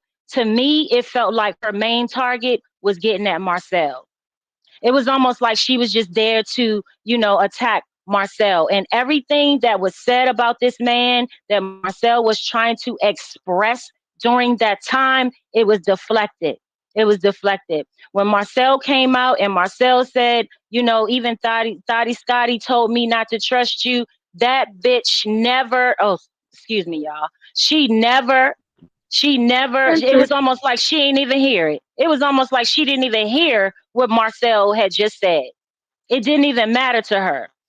And I've seen this woman pull up on her panels on so many different levels. And up until this morning, yeah, yeah, I'm watching up until this morning, based on our show yesterday, myself and Jay Baby's show, she felt the need to pull up this morning um, with a um, with the topic being beware of the check marks. So, this is how she rolls. This is how she rolls. That content that me and Jay Baby created yesterday, she decided to piggyback off that today. But one topic that I noticed she has not acknowledged or piggybacked off is this man telling the masses not to trust her. I want to know why didn't she piggyback off that? Now, I seen her hop on that panel last week after this young lady dropped that bomb on her ass, and she never felt the need to address any of it. She never felt the need to address this man, and say, did you say this? Why did you say this? Where did this come from? So that is a problem for me because, again, here we are as sisters, as women, going against another woman based on a man. And like I said, it took for me to reflect back on that show in many different ways. And I clipped up my shit now. I came with receipts today. I don't know how much time we have to get into it, but it don't have to be today, but it will be exposed. Okay. So I'm just saying that to say that, I feel like, this woman fits the description of pick me in many different ways. The way she has redirected, she chooses to redirect, what the focus is really on, all the way up until this morning. Everything that my queen and I spoke about yesterday, the only thing that she heard out of all of that, and the main thing that she chose to use as content was beware of the check marks. But I'm here to say that that was not the focus of the show. Let's get back in order here, because that's not the focus. And I'm not going to allow her to deflect from the focus of our show. She may have been able to do that on that show with Twixie and Marcel. She tried to deflect and she did very well because she talked over Marcel. She also made a statement in that show with Marcel. And this is where the bullying shit comes in for me that I can't stand. Marcel, even in that show, she held her composure. She was very mature. She spoke very respectfully to this woman on so many different levels. And this woman was constantly trying to attack her. Even when Marcel made the statement of, Twixie, I think we should end the show now. This is not going anywhere. You know, let's end the show. This woman again attacked this much younger woman and said, oh, so what, you scared now? Oh, you running now? Oh, so now you gonna run now? This is what she said to Marcel. But when she sat on that panel next to me, an older queen that pulled up on her ass, which she was not expecting on yesterday. And I decided, and I said I was going to leave that panel. I wish that bitch would have told me I was scared and I was running. But see, this goes to show you that bullying shit that goes on, because she didn't try that same shit with me on yesterday that she tried with Marcel. When Marcel tried to leave that panel, she told Marcel she was scared and she was running. When I said I was going to leave the panel yesterday, she said, bye, bye. She couldn't wait for me to leave. Right. And I want You to know speak why? on it too. I want to speak on the Wait panel. a minute. Hold on. Wait a minute. See, Y'all did this see, show yesterday. See, this is and here I go in see. real time again, not knowing what the hell is going on. That's how Mm-hmm. I feel sometimes too, Trixie. That's how I feel sometimes too. Like, what is going on? And then when I hear that it was one of my shows where something was coming from, or one of someone else's shows that I'm like cool with, and I was there and it's coming from, yeah, I'm like, where is it coming from? A lot of things that I'll see titles, and I'm like, where is it coming from? You know, and these are some of the people that I follow, and then I begin to look at, listen to it, and I wonder why. Why Mm-hmm. is it so Yeah. repetitive that it's what is going on? And it comes from a place of, again, insecurities. When you can't be original, that's what happens. You try to find originality in other people who do it so well, and then you associate yourself with those people, and then you try to make things something that it's not. You create things, and I don't like those kinds Right. of people. And that's what I'm saying. You know what I'm paying attention to these things because I'm known for meeting a person where they are, no matter what level they're on.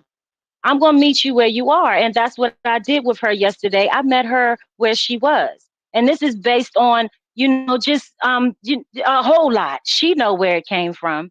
But again, I'm speaking on this bullying part of it because the way she treated Marcel on that panel, who was bringing peace, again, choosing peace, not violence. She was coming in peace. She was trying to, try to she was trying to basically, I don't know what you were trying to do, Marcel, because if it was me, I would have never pulled up on the bitch.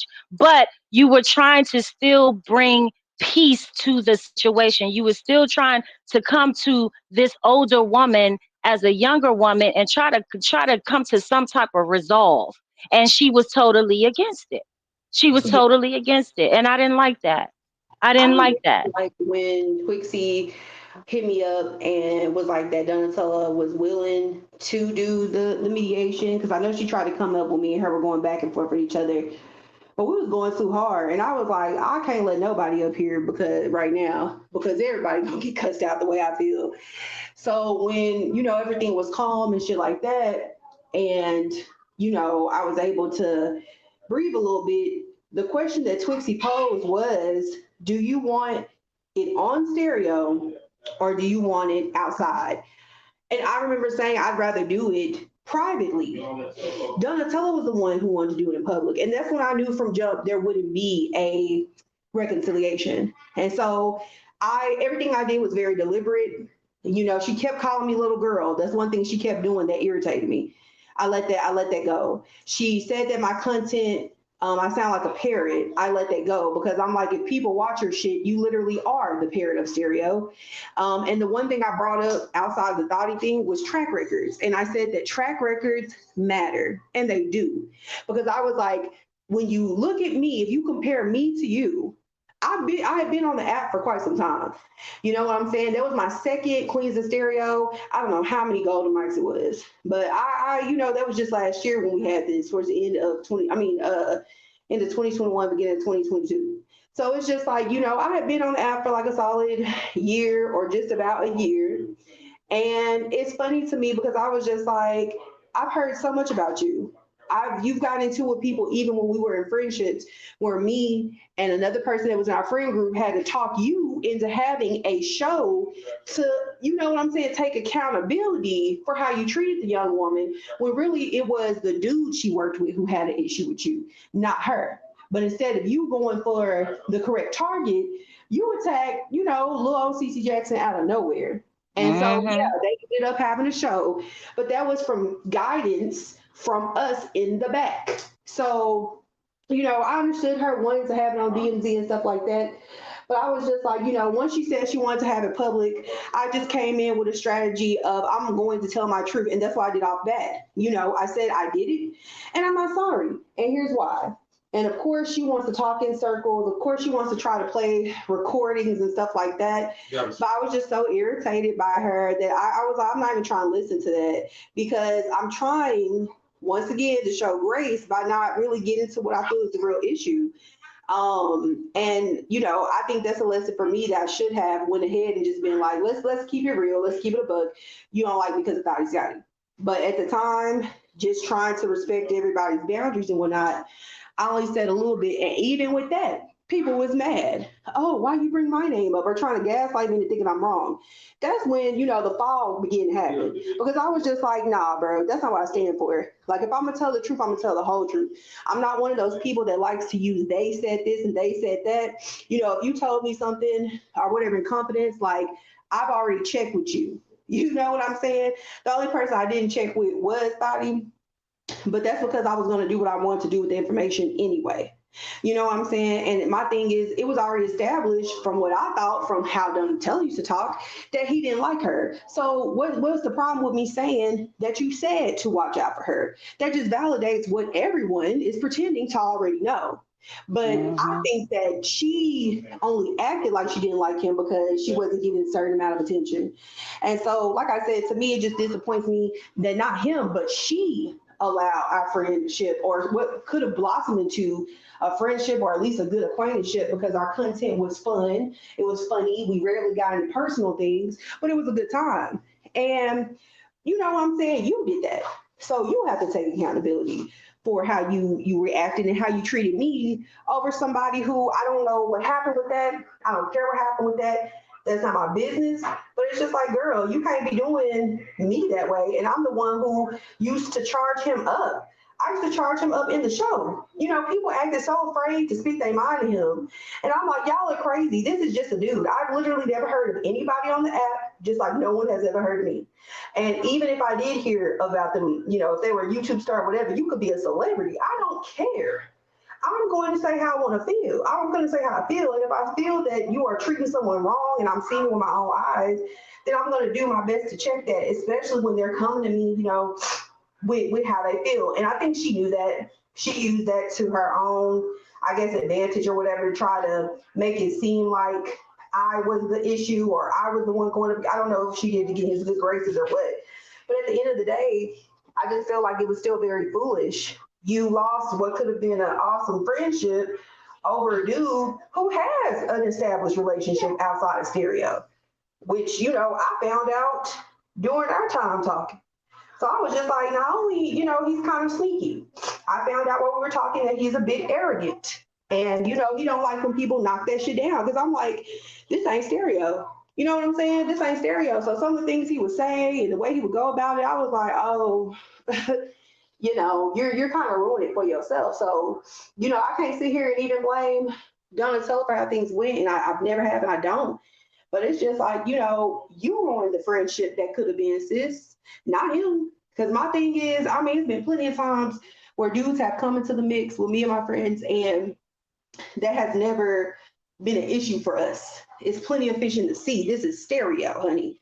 If you live closer, go for it. But like I said, if you just don't like me based off that, which is why I put it out there, It's not based off stereo shows. It's based off that. But yeah, with her, there was not going to be a reconciliation. Even this second time around, I felt like she only wanted to, I did it for Check Yourself. Check Yourself called me, said that Donatella wants to know if she unblocks me, well, I block her.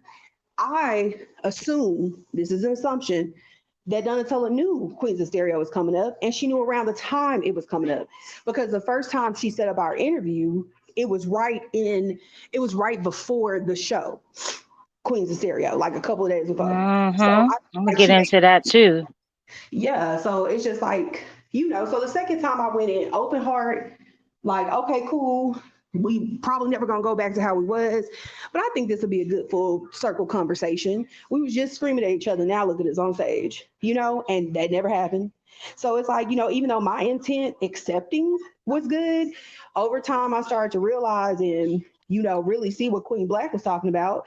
That no, your attention may be good, but her attention intentions are not. And Yeah. I learned for a second time that, she just had not changed. And I felt kind of bad, felt pretty upset.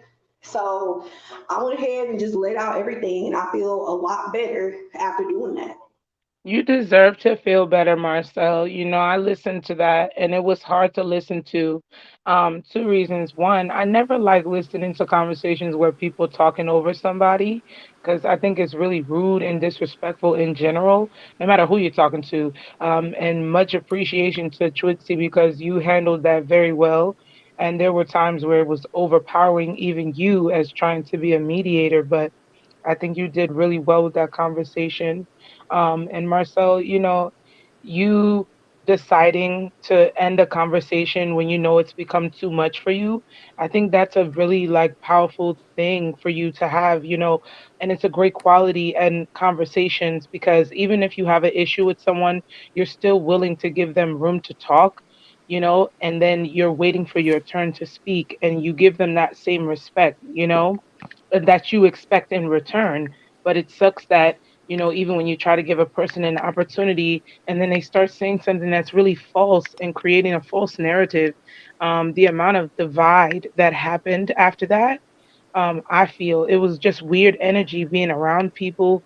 And then you have one set of people like giving you subliminals and, talking shit. And you have the other people that's like, we're happy, we're fine, we're free from this, So, shout out to you guys for just balancing out yourselves after that. But as you can see, some people just don't change, man. One They conversation don't. can't change people. Sometimes people need constant, constant, constant reminders like, hey, you're fucking up. Hey, you're still doing the same shit. Hey, are you okay? You need help. But it's like you can't be the same person that is being abused to be the same person to help the abuser. That person has to get help somewhere else. But you definitely can speak up if that person is being disrespectful to you in any type of way or saying something that's not true. Own up to your shit. Right. Exactly. Own up to your shit. And that's what I'm gonna make sure she own up to her shit.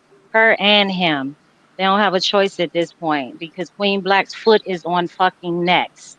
And I do want to get back into the same cycle that I've been seeing as an OG on the app that hasn't had really any conflicts on the app. I haven't. This is not something that I do, but it is something that I think everybody on this app. And shout out to I'm Your Addiction too. This is something that she very well has known about. Queen Black. I'm gonna pull up when I see fit, when it makes sense for not just me, but for everyone. And this is why I've decided at this point to stand up, not just for myself, because I've never had a problem standing up for myself, but for other women that I've surrounded myself with, and that I'm surrounded by, because I think it's very much needed at this point, especially almost 3 years into us basically being together as a unit on this app.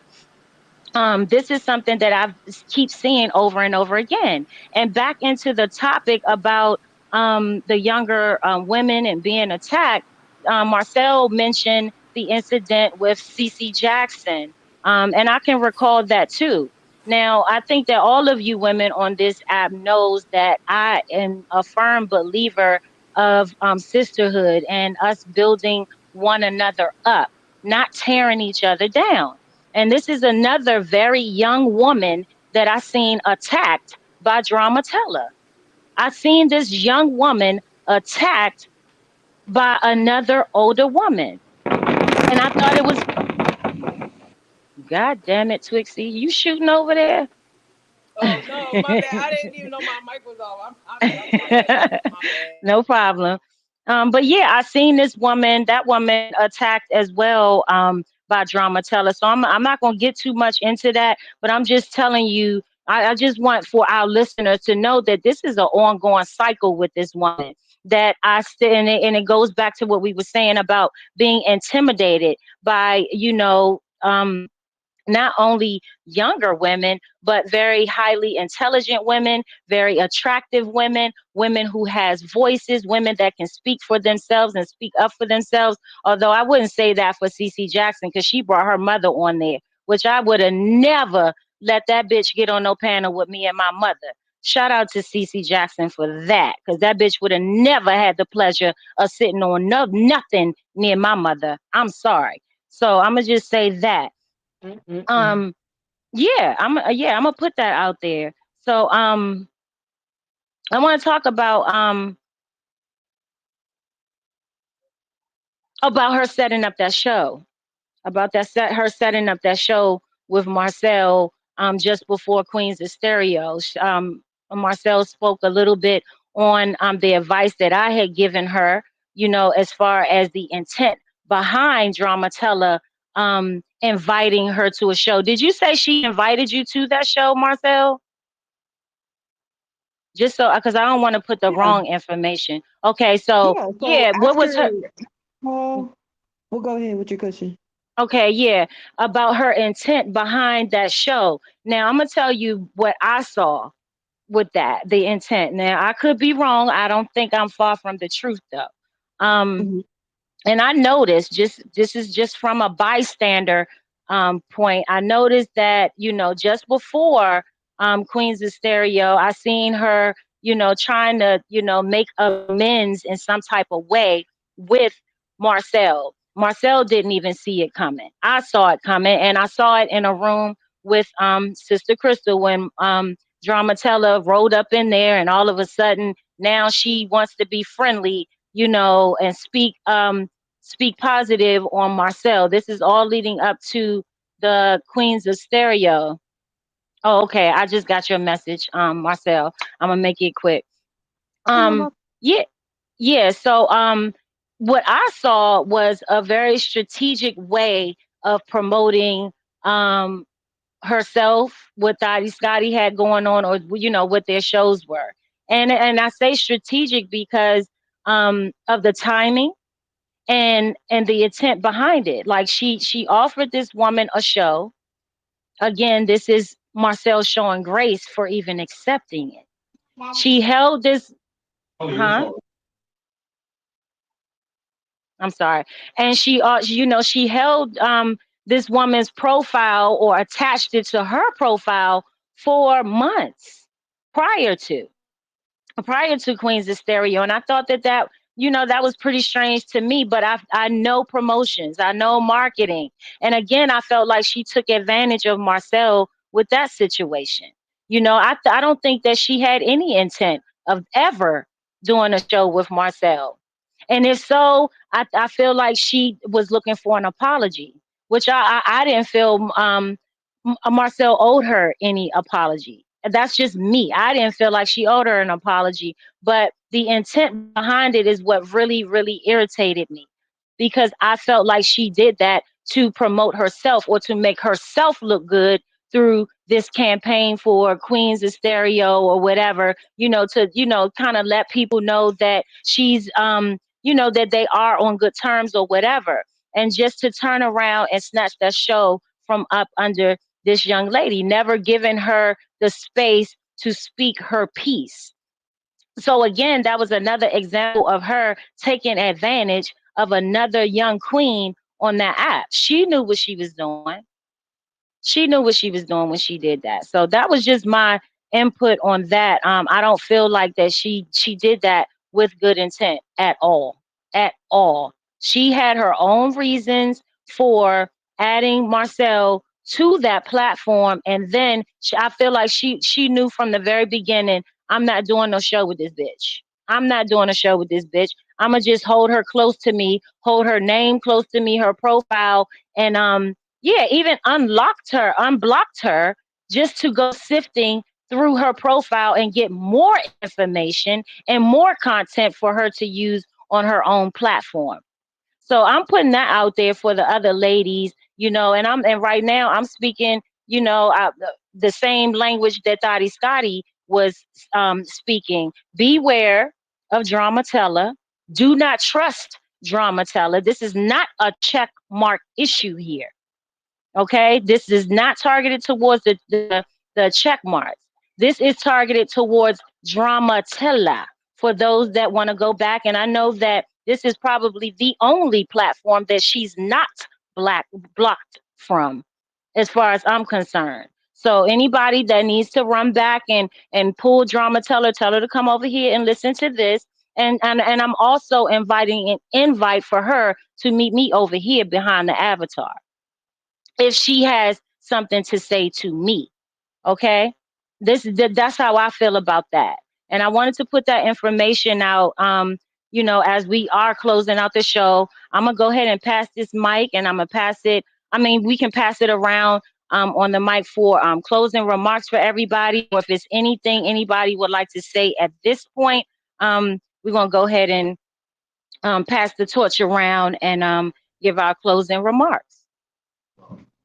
Yeah, I just wanted to say, thank you so much for, first of all, having me and providing the platform to be able to really get all sides out, just talk about it as a whole.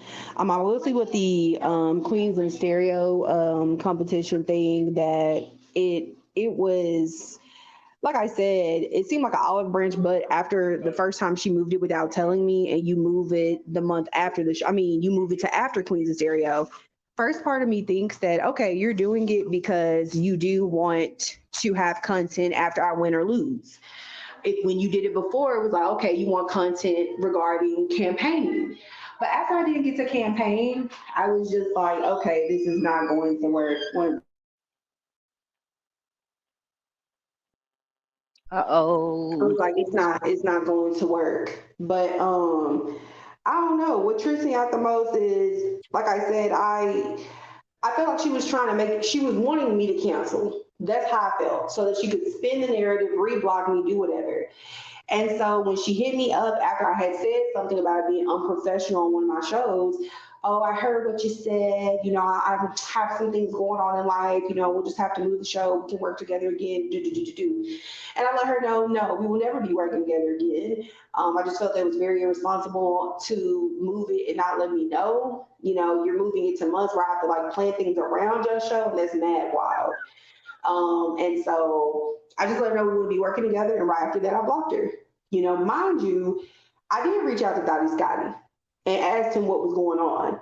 And he was like, well, have you talked to her? And this and the third. I was like, bro, I'm not going to talk to this girl. What's going on? Because I know y'all stay in cahoots. And, so I went to supposed to be, pretty unbiased party or whatever. Went to one of your friends, see if they could help you out. And it just seemed like bullshit from then too. So I was just like, all right, bet I'm gonna just block her. And it's like, even while she's been blocked, it's been bullshit. So it's just people get mad when they can't have access to you. She, like you said earlier, she is the type that will unblock you to go listen to your content. She will pick apart your content and make it about her. She will pick apart your content and try to remix it and make it her own. But it's never something that's realistic. So I know for me, blocking her was the best decision. And now I'm just in a part of my stereo journey where I have told the full truth, the whole truth that I have. I have nothing left to hide. And that to me felt very freeing. And so the fact that I was able to do that, and I, see people do that, from time to time for not even the same content creator, but others as well, it makes me feel like we're in a new era and we are flushing out the shit, if you will. We don't need that type of energy. So I'm not going to bring any more attention to the situation at hand. I will not be participating in Queens of Stereo. I've asked everyone not to nominate me for anything because if I am nominated, I will report the fuck out of that show. Excuse my French. And I'm not kidding. I don't want to be involved in anything over there because with the Petty Award show on Stereo, which is another conversation, we see who wasn't in there for not one show and who gave false apologies and who used who for content afterwards. And my closing remarks are Mhm. I just thank y'all for letting me be on the platform and for y'all validating, the growth. And I'm happy to have met y'all. I can't wait to see what more we do together. Yes, it's a movement, Queen. It's a Oh my movement. Thank you. God.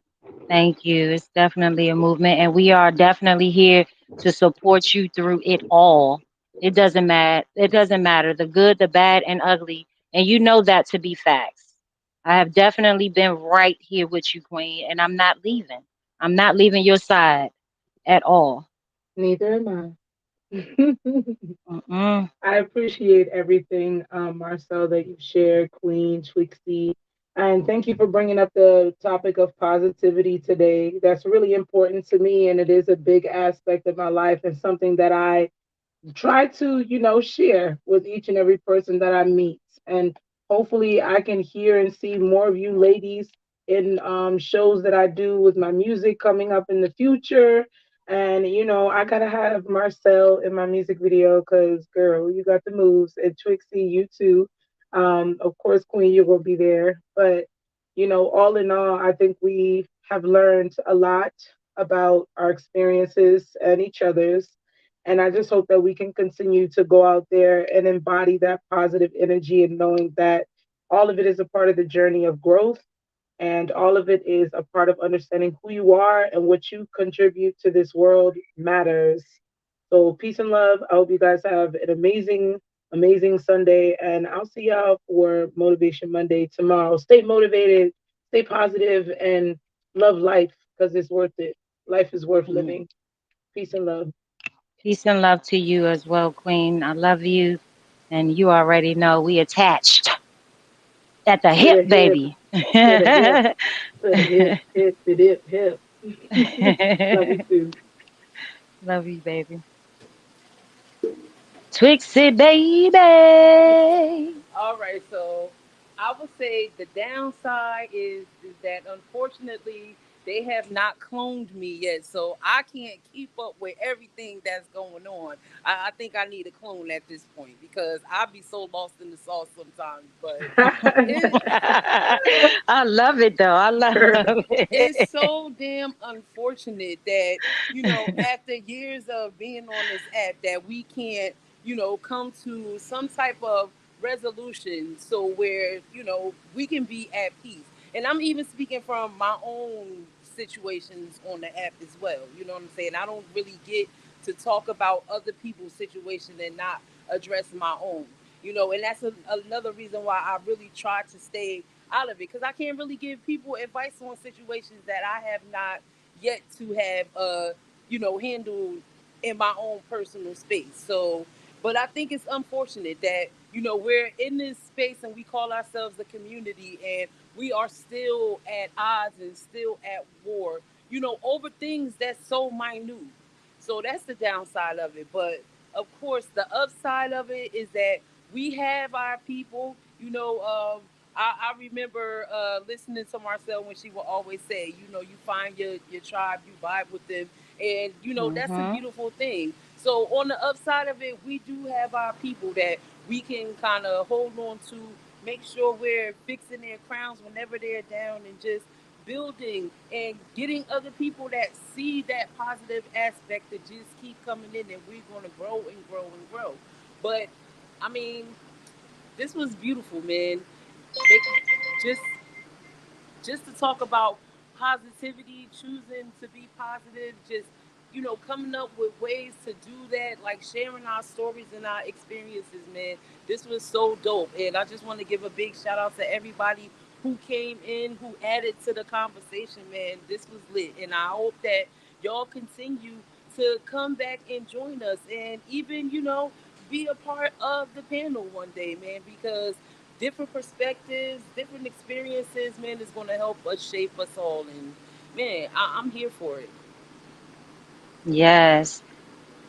Thank you, Twixie. And we will definitely continue to build our queens up and to guide our queens and to support, other queens. This is what we've been doing from day one, and we're going to continue. This is what I've Yes, seen you do. I've seen Jay do. I've seen Marcel do. And we're not going to let, one bummatella individual, as far as I'm concerned, stop no show, because it ain't stopping nothing over here. It ain't stopping nothing over here. So thank you so much for you bringing your input. I appreciate that so yes, much, and Trixie, love you, your girl.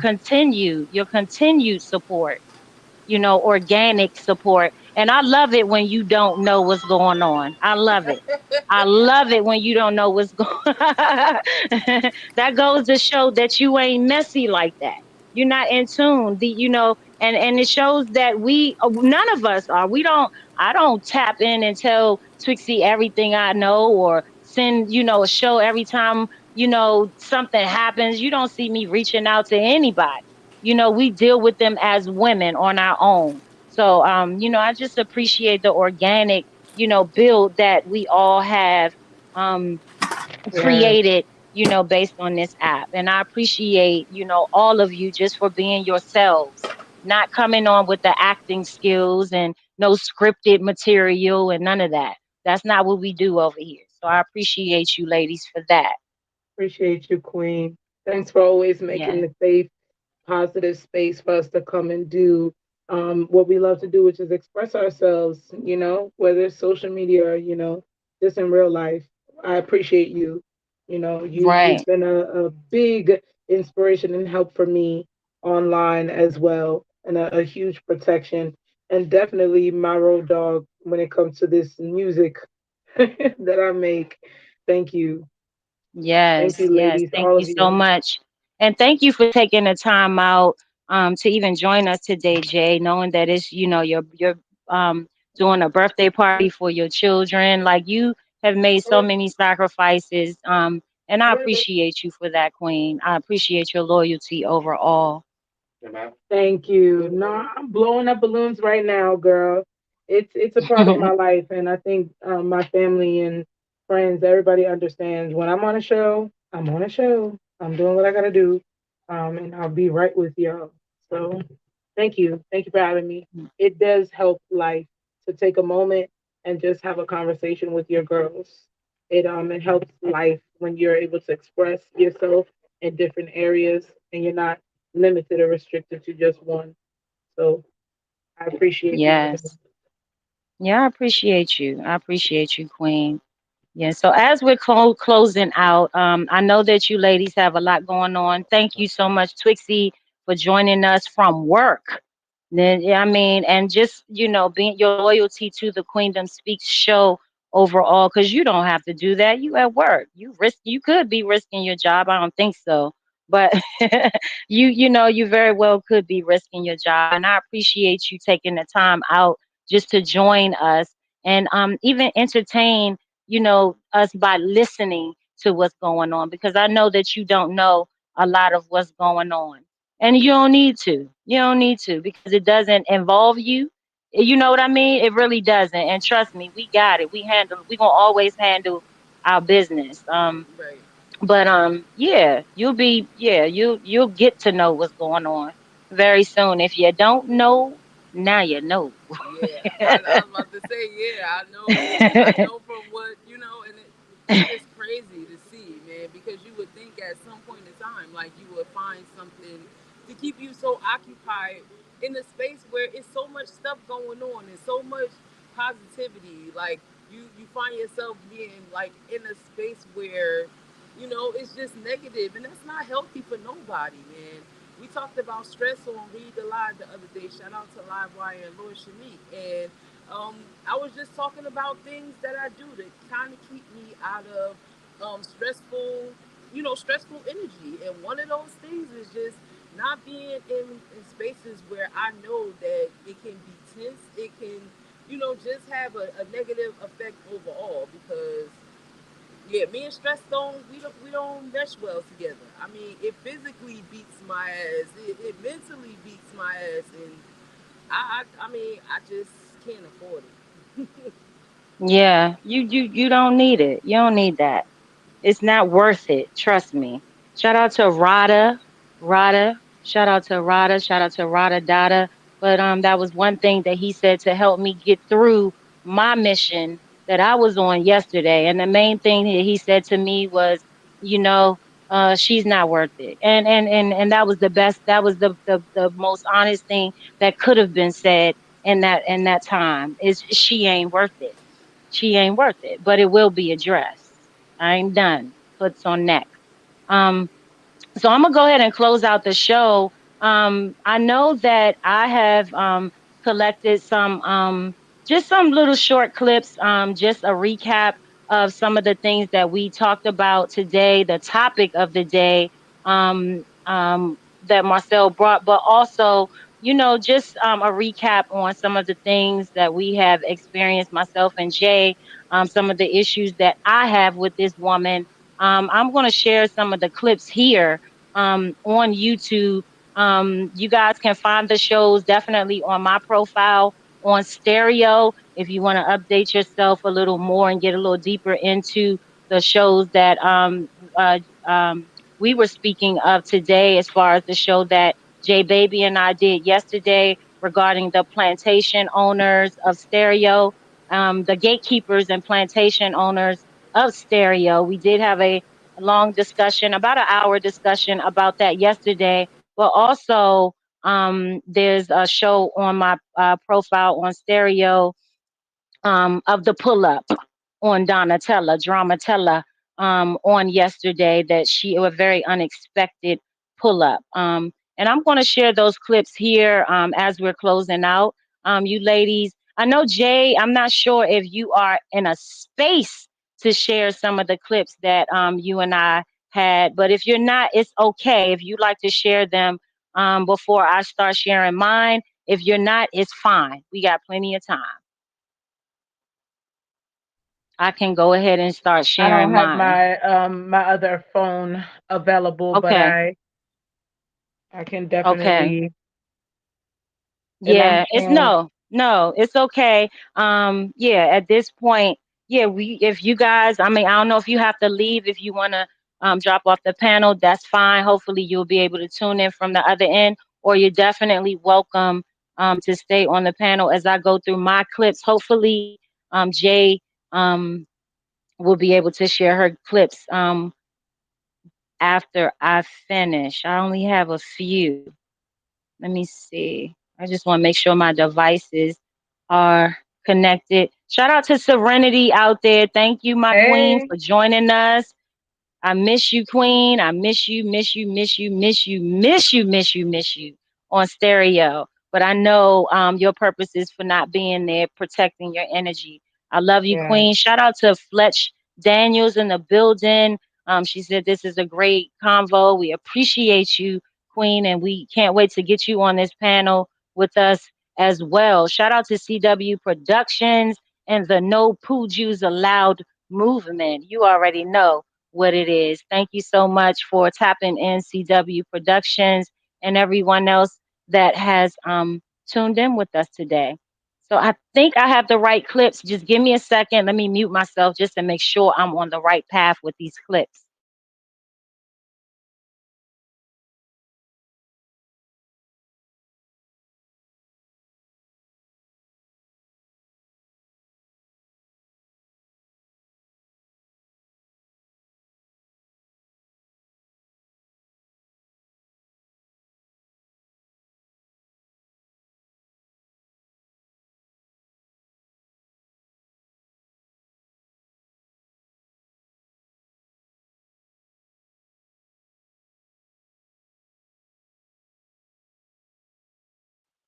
All right, give me a few minutes, Queens. I gotta get my Bluetooth set up.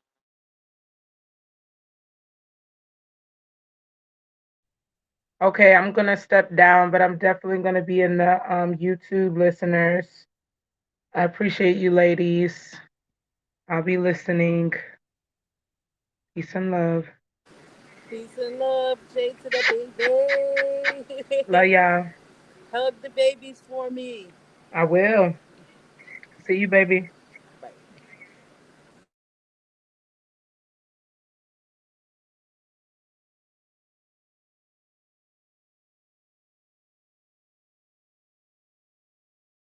You know, a hit dog will holler. You gotta see, you gotta know if a person's talking about you.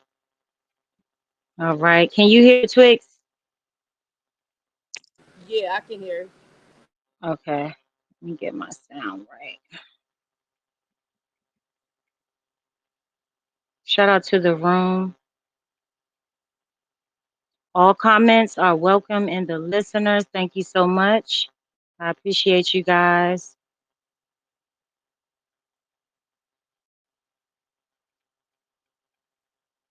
That was the same shit that was basically said to me. So okay, fine. But I didn't say anything to myself about it because again, you know, a hit dog will holler. You gotta see, you gotta know if a person's talking about you or throwing these shots at you and throwing these shades at you.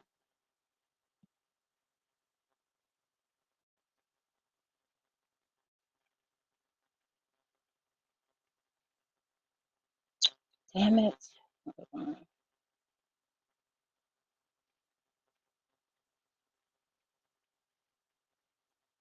Woke up one morning and I was going through like I always do, and I seen her title. So I slid in her room to see what it was about. I had literally just woke up. I always check the activity. I checked the activity in anybody's room, so it was no different with her. So when I checked the activity, I seen that I just thought he had been in there Damn it. Why do we keep cutting off like this? Oh my God. with her. So when I checked the activity, I seen that I just thought he had been in there commenting. So like everybody knows, like I don't spend no damn time, he don't comment, he don't tip, he don't do none of that. Right? Just nice study. So I'm like, oh, that really I'm sitting here see what this is about. That's when she was like, oh, gonna tell her. And I mentioned I was like, I'm thinking of having a talk, trying to have something like this, really. With me and check yourself just to kind of, you feel what I'm saying, square that away. I said that. She's like, yeah, because I really think it's just misunderstanding who I'm about, right? You saying that to me, but like you just told everybody that you have been feeling this type of way and all of this stuff going on. Like, how is that? And I'm gonna get to those. I'm like address those. So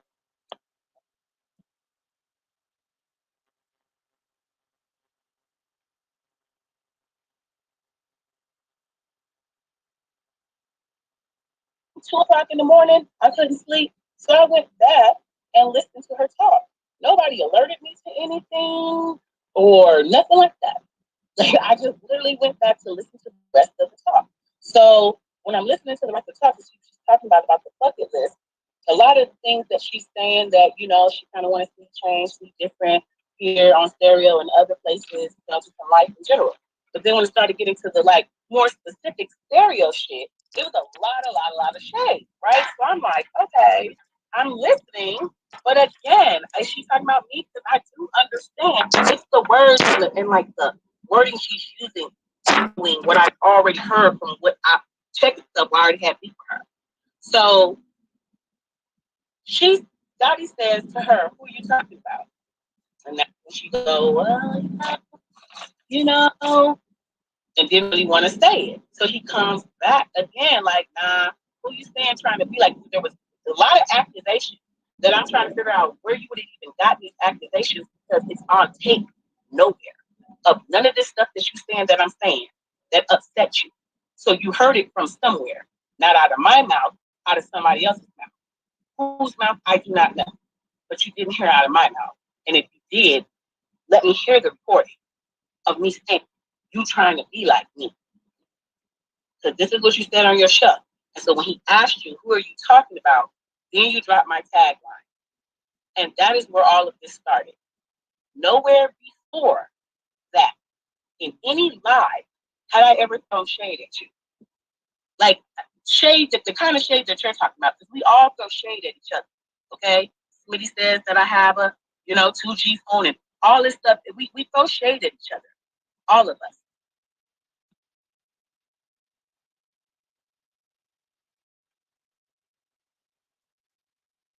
And if it's superficial, according to me, because according to you, these people, I really think these people like me, and they really don't. And they tell you about it. When I'm saying, like, we're not gonna sit here and act like I'm just so messy, and that all of that is very super messy, and you brought that, I just would like to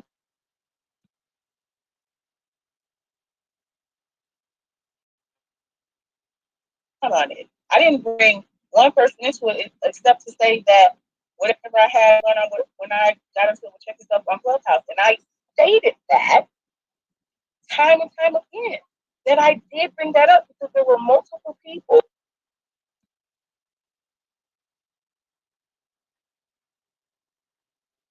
saying anything as far as your thought process behind if you have all of this animosity and all this to say and all these people, all about whatever relationships I have with people on this app and whether or not they really fuck with me or not.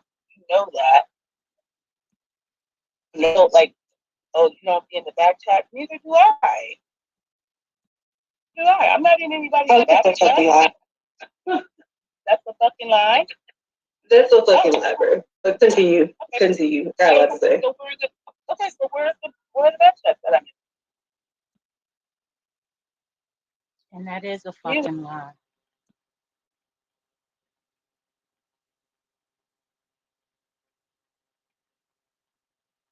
Trixie, is the sound coming through? Yeah, it keeps going in and out.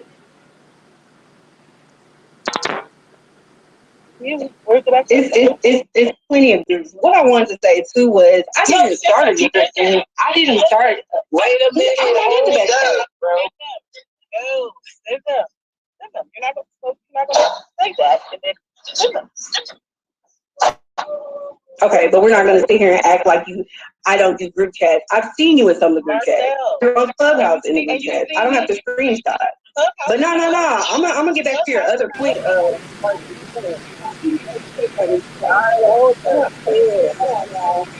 your point regarding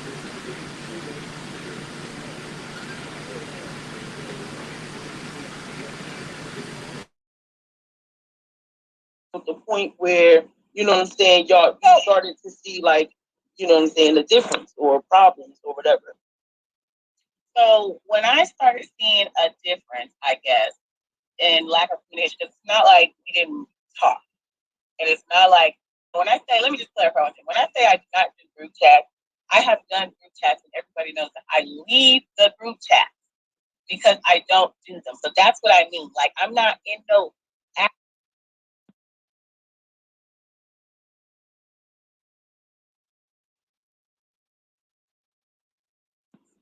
because I don't do them. So that's what I mean. Like, I'm not in no active running group chats. So, like, let's just. Damn, what does shit keep going out like this? Of running group chats. So, like, let's just, we'll put that there. But as far as, like, my interaction with her, it was good. And then it just started to kind of like, when people start to move away with me, I just move the same way. Unless they gotta come tell me that, that they feel like they should tell me that they're moving a different way with me. I'm not gonna question it, right? Like, we wasn't best friends, but we definitely talked. We definitely shared. Definitely tried to motivate and encourage one another. So, I mean, as far as like a smart young girl, but yeah, I mean, there was things that I would see, like, that I would see that I'm like, okay, well, that I spoke on that I don't regret, like, speaking on, that I kind of stand by. I do feel like she's like a little bit of a, I don't know, like, just to be a little shady, like a parrot, like, almost. You know what I'm saying? Like, almost. I've heard people and, like, her be involved in conversations and her talk about these things as if these are her things. So for her to say, like, she gives flowers to certain things and where she got it from. I just find that like laughable. But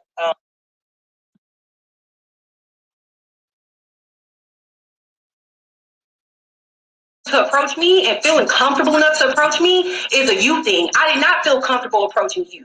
Again, from my observation, assumption, whatever you want to call it, at the end of the day, I didn't feel comfortable coming up to you because you were already on the stereo streets talking about how people were acting funny or you felt some type of way. I'm not going to bring this to you and you're already pissed because two of my quote unquote group members have already said some shit to go against you. I didn't call those members. Where's the quote, honey? I never called your group members. That's the way that you presented it. That's the way.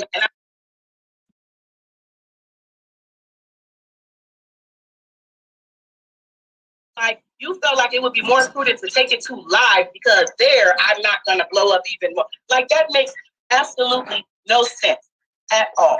You like at all. Right, like, but that's where I feel like my intent, stand on your shade, stand on how you was feeling. For whatever I literally took accountability for this shit already. Yeah, I admitted that if I hadn't done my show or whatever, it wouldn't have blown up this portion. But if I would have brought it to you, like Twitchy said, I still feel like it would have been being shade thrown. That's just how I feel about it. Point blank, period. So I could have definitely, and I admitted at the beginning of the talk, I said I should have came to you and talked to you about it. So we're not going to sit here and act like I'm not standing on my square or standing on my shade. But we're not going to sit here and act like you're not known for being shady. That's your opinion. That's your opinion. And everybody knows that too. So stop trying to tell people something that they don't know. What we want to know. I drop names too. What you mean? Okay, I know that. But and you said she ain't dropped my name. She sure the fuck didn't drop my name. I was Queen Whack, bitch. Like you felt like it was more prudent to take it to live because there I'm not gonna blow up even more. Like that makes absolutely no sense at all. You like at all. Right, like, but that's where I feel like my intent, stand on your shade, stand on how you was feeling. For whatever I literally took accountability for this shit already. Yeah, I admitted that if I hadn't done my show or whatever, it wouldn't have blown up this portion. But if I would have brought it to you, like Twitchy said, I still feel like it would have been being shade thrown. That's just how I feel about it. Point blank, period. So I could have definitely, and I admitted at the beginning of the talk, I said I should have came to you and talked to you about it. So we're not going to sit here and act like I'm not standing on my square or standing on my shade. But we're not going to sit here and act like you're not known for being shady. That's your opinion. I drop names with my shade, and everybody knows that too. So stop trying to tell people something that they don't know. What we want to know. I drop names too. What you mean? Okay, but I know that. But and you said she ain't dropped my name. The whole show, and not one time did she drop my name. Bully. Soon as I said it, I don't want to touch the messages, y'all. I ain't touched not one of these man's messages.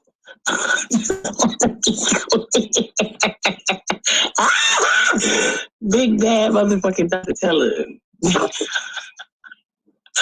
Big bull stumping through this bitch. I ain't touched not one motherfucking message.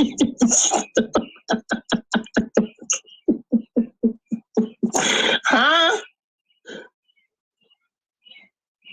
Yeah, we can go. I ain't touching the man motherfucking messages. Period. Y'all can leave all the messages you want. I ain't touching them motherfuckers. I ain't touched not one message. Oh, there you go. See? Messages there. Oh, shit. Are you there? Oh, shit. See, I'm going to just stick with my goddamn galaxy because I... All right, Twixie, I have one question to ask you.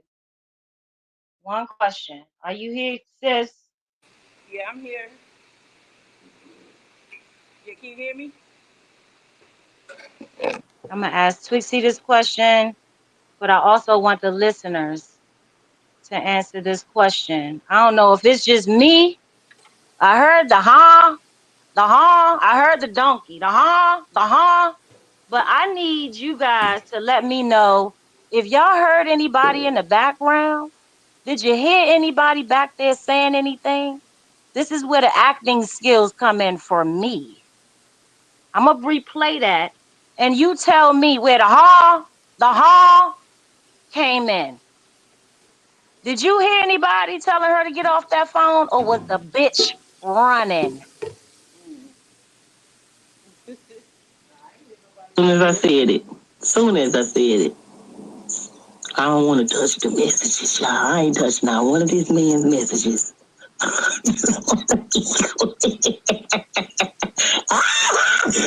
Big bad motherfucking Dr. Teller. Big bull stumping through this bitch. I ain't touched not one motherfucking message.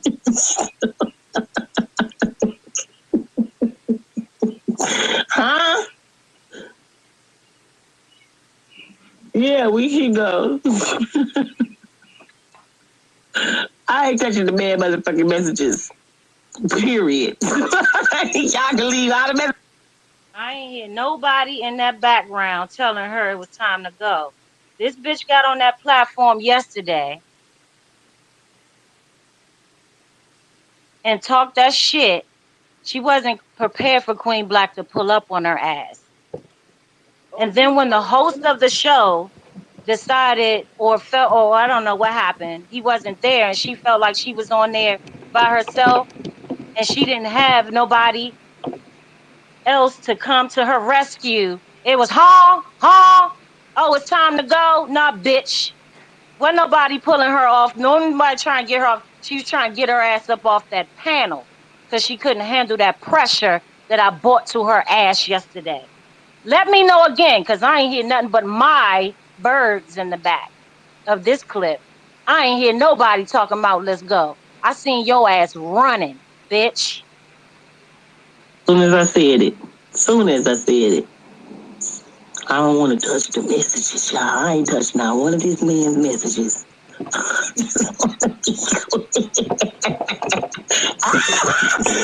Big bad motherfucking Dr. Teller.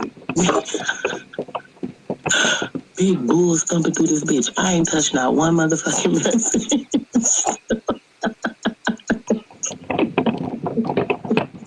Huh?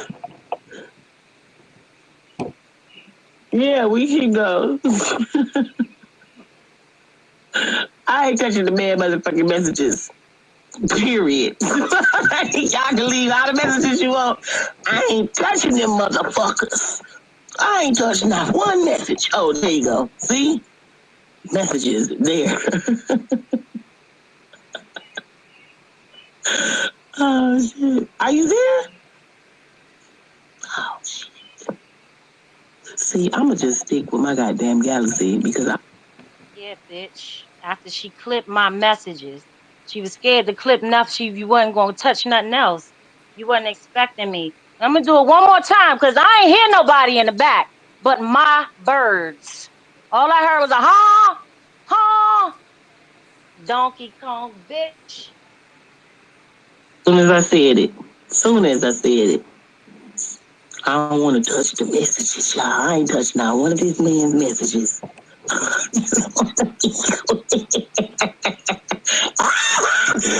Big bad motherfucking Dr. Teller. Big bull stumping through this bitch. I ain't touched not one motherfucking message.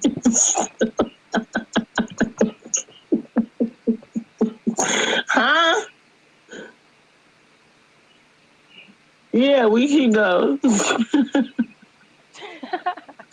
I ain't touching the bad motherfucking messages. Period. Y'all can leave all the messages you want. I ain't touching them motherfuckers. I ain't touched not one message. Oh, there you go. See? Messages there. Oh, shit. Are you there? Oh, shit. See, I'm going to just stick with my goddamn galaxy because This is what happens when all your support, where's your supporters when you need them? That's because you ain't got no real fucking supporters. Ain't nobody supporting that childish bullshit. And her ass got sat up there alone. You ain't here talking in the back chat because the back chats was sounding like birds too. She didn't have her people to pull up and entertain her bullshit.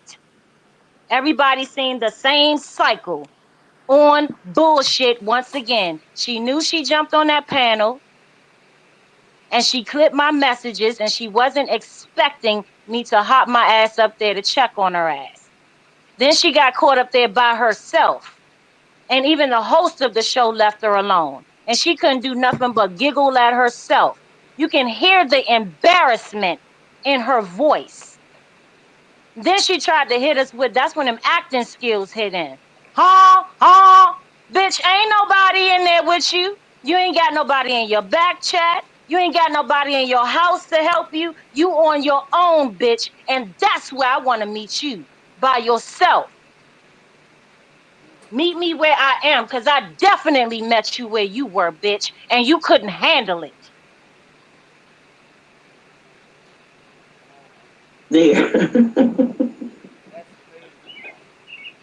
That's crazy. Are you there? Look, see, I'ma just stick with my goddamn Galaxy because I know y'all be having these iPhones, but it's the network. Tell me, I don't wanna catch the messages because I don't wanna get cussed out again.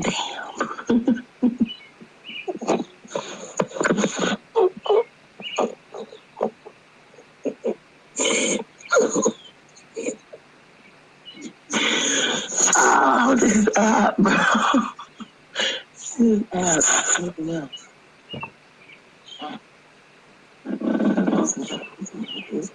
There you go. Oh, there you go. Look, she was happy. Yeah. No, you good. Forgot my miniature app card. Oh, how do I make you? Oh, yeah, that's. Yeah, so yeah, shout out to that. Shout out to that show on yesterday. Tap into that stereo, hit us up. I mean, hit that playback just so that you can see how she has once again exposed herself. Shout out to the Queendom Speak show. Shout out to my queen Twixie up on this panel that don't know nothing about what's going on. So keep her out of it. She don't have shit to do with nothing. This is all new news to Twixie. Okay? So just let it be known. Don't bring Twixie in the shit. Come to Queen Black. So shout out to that. Shout out to yesterday's movement where Dramatella was woke the fuck up by Queen Black. Now run tell that.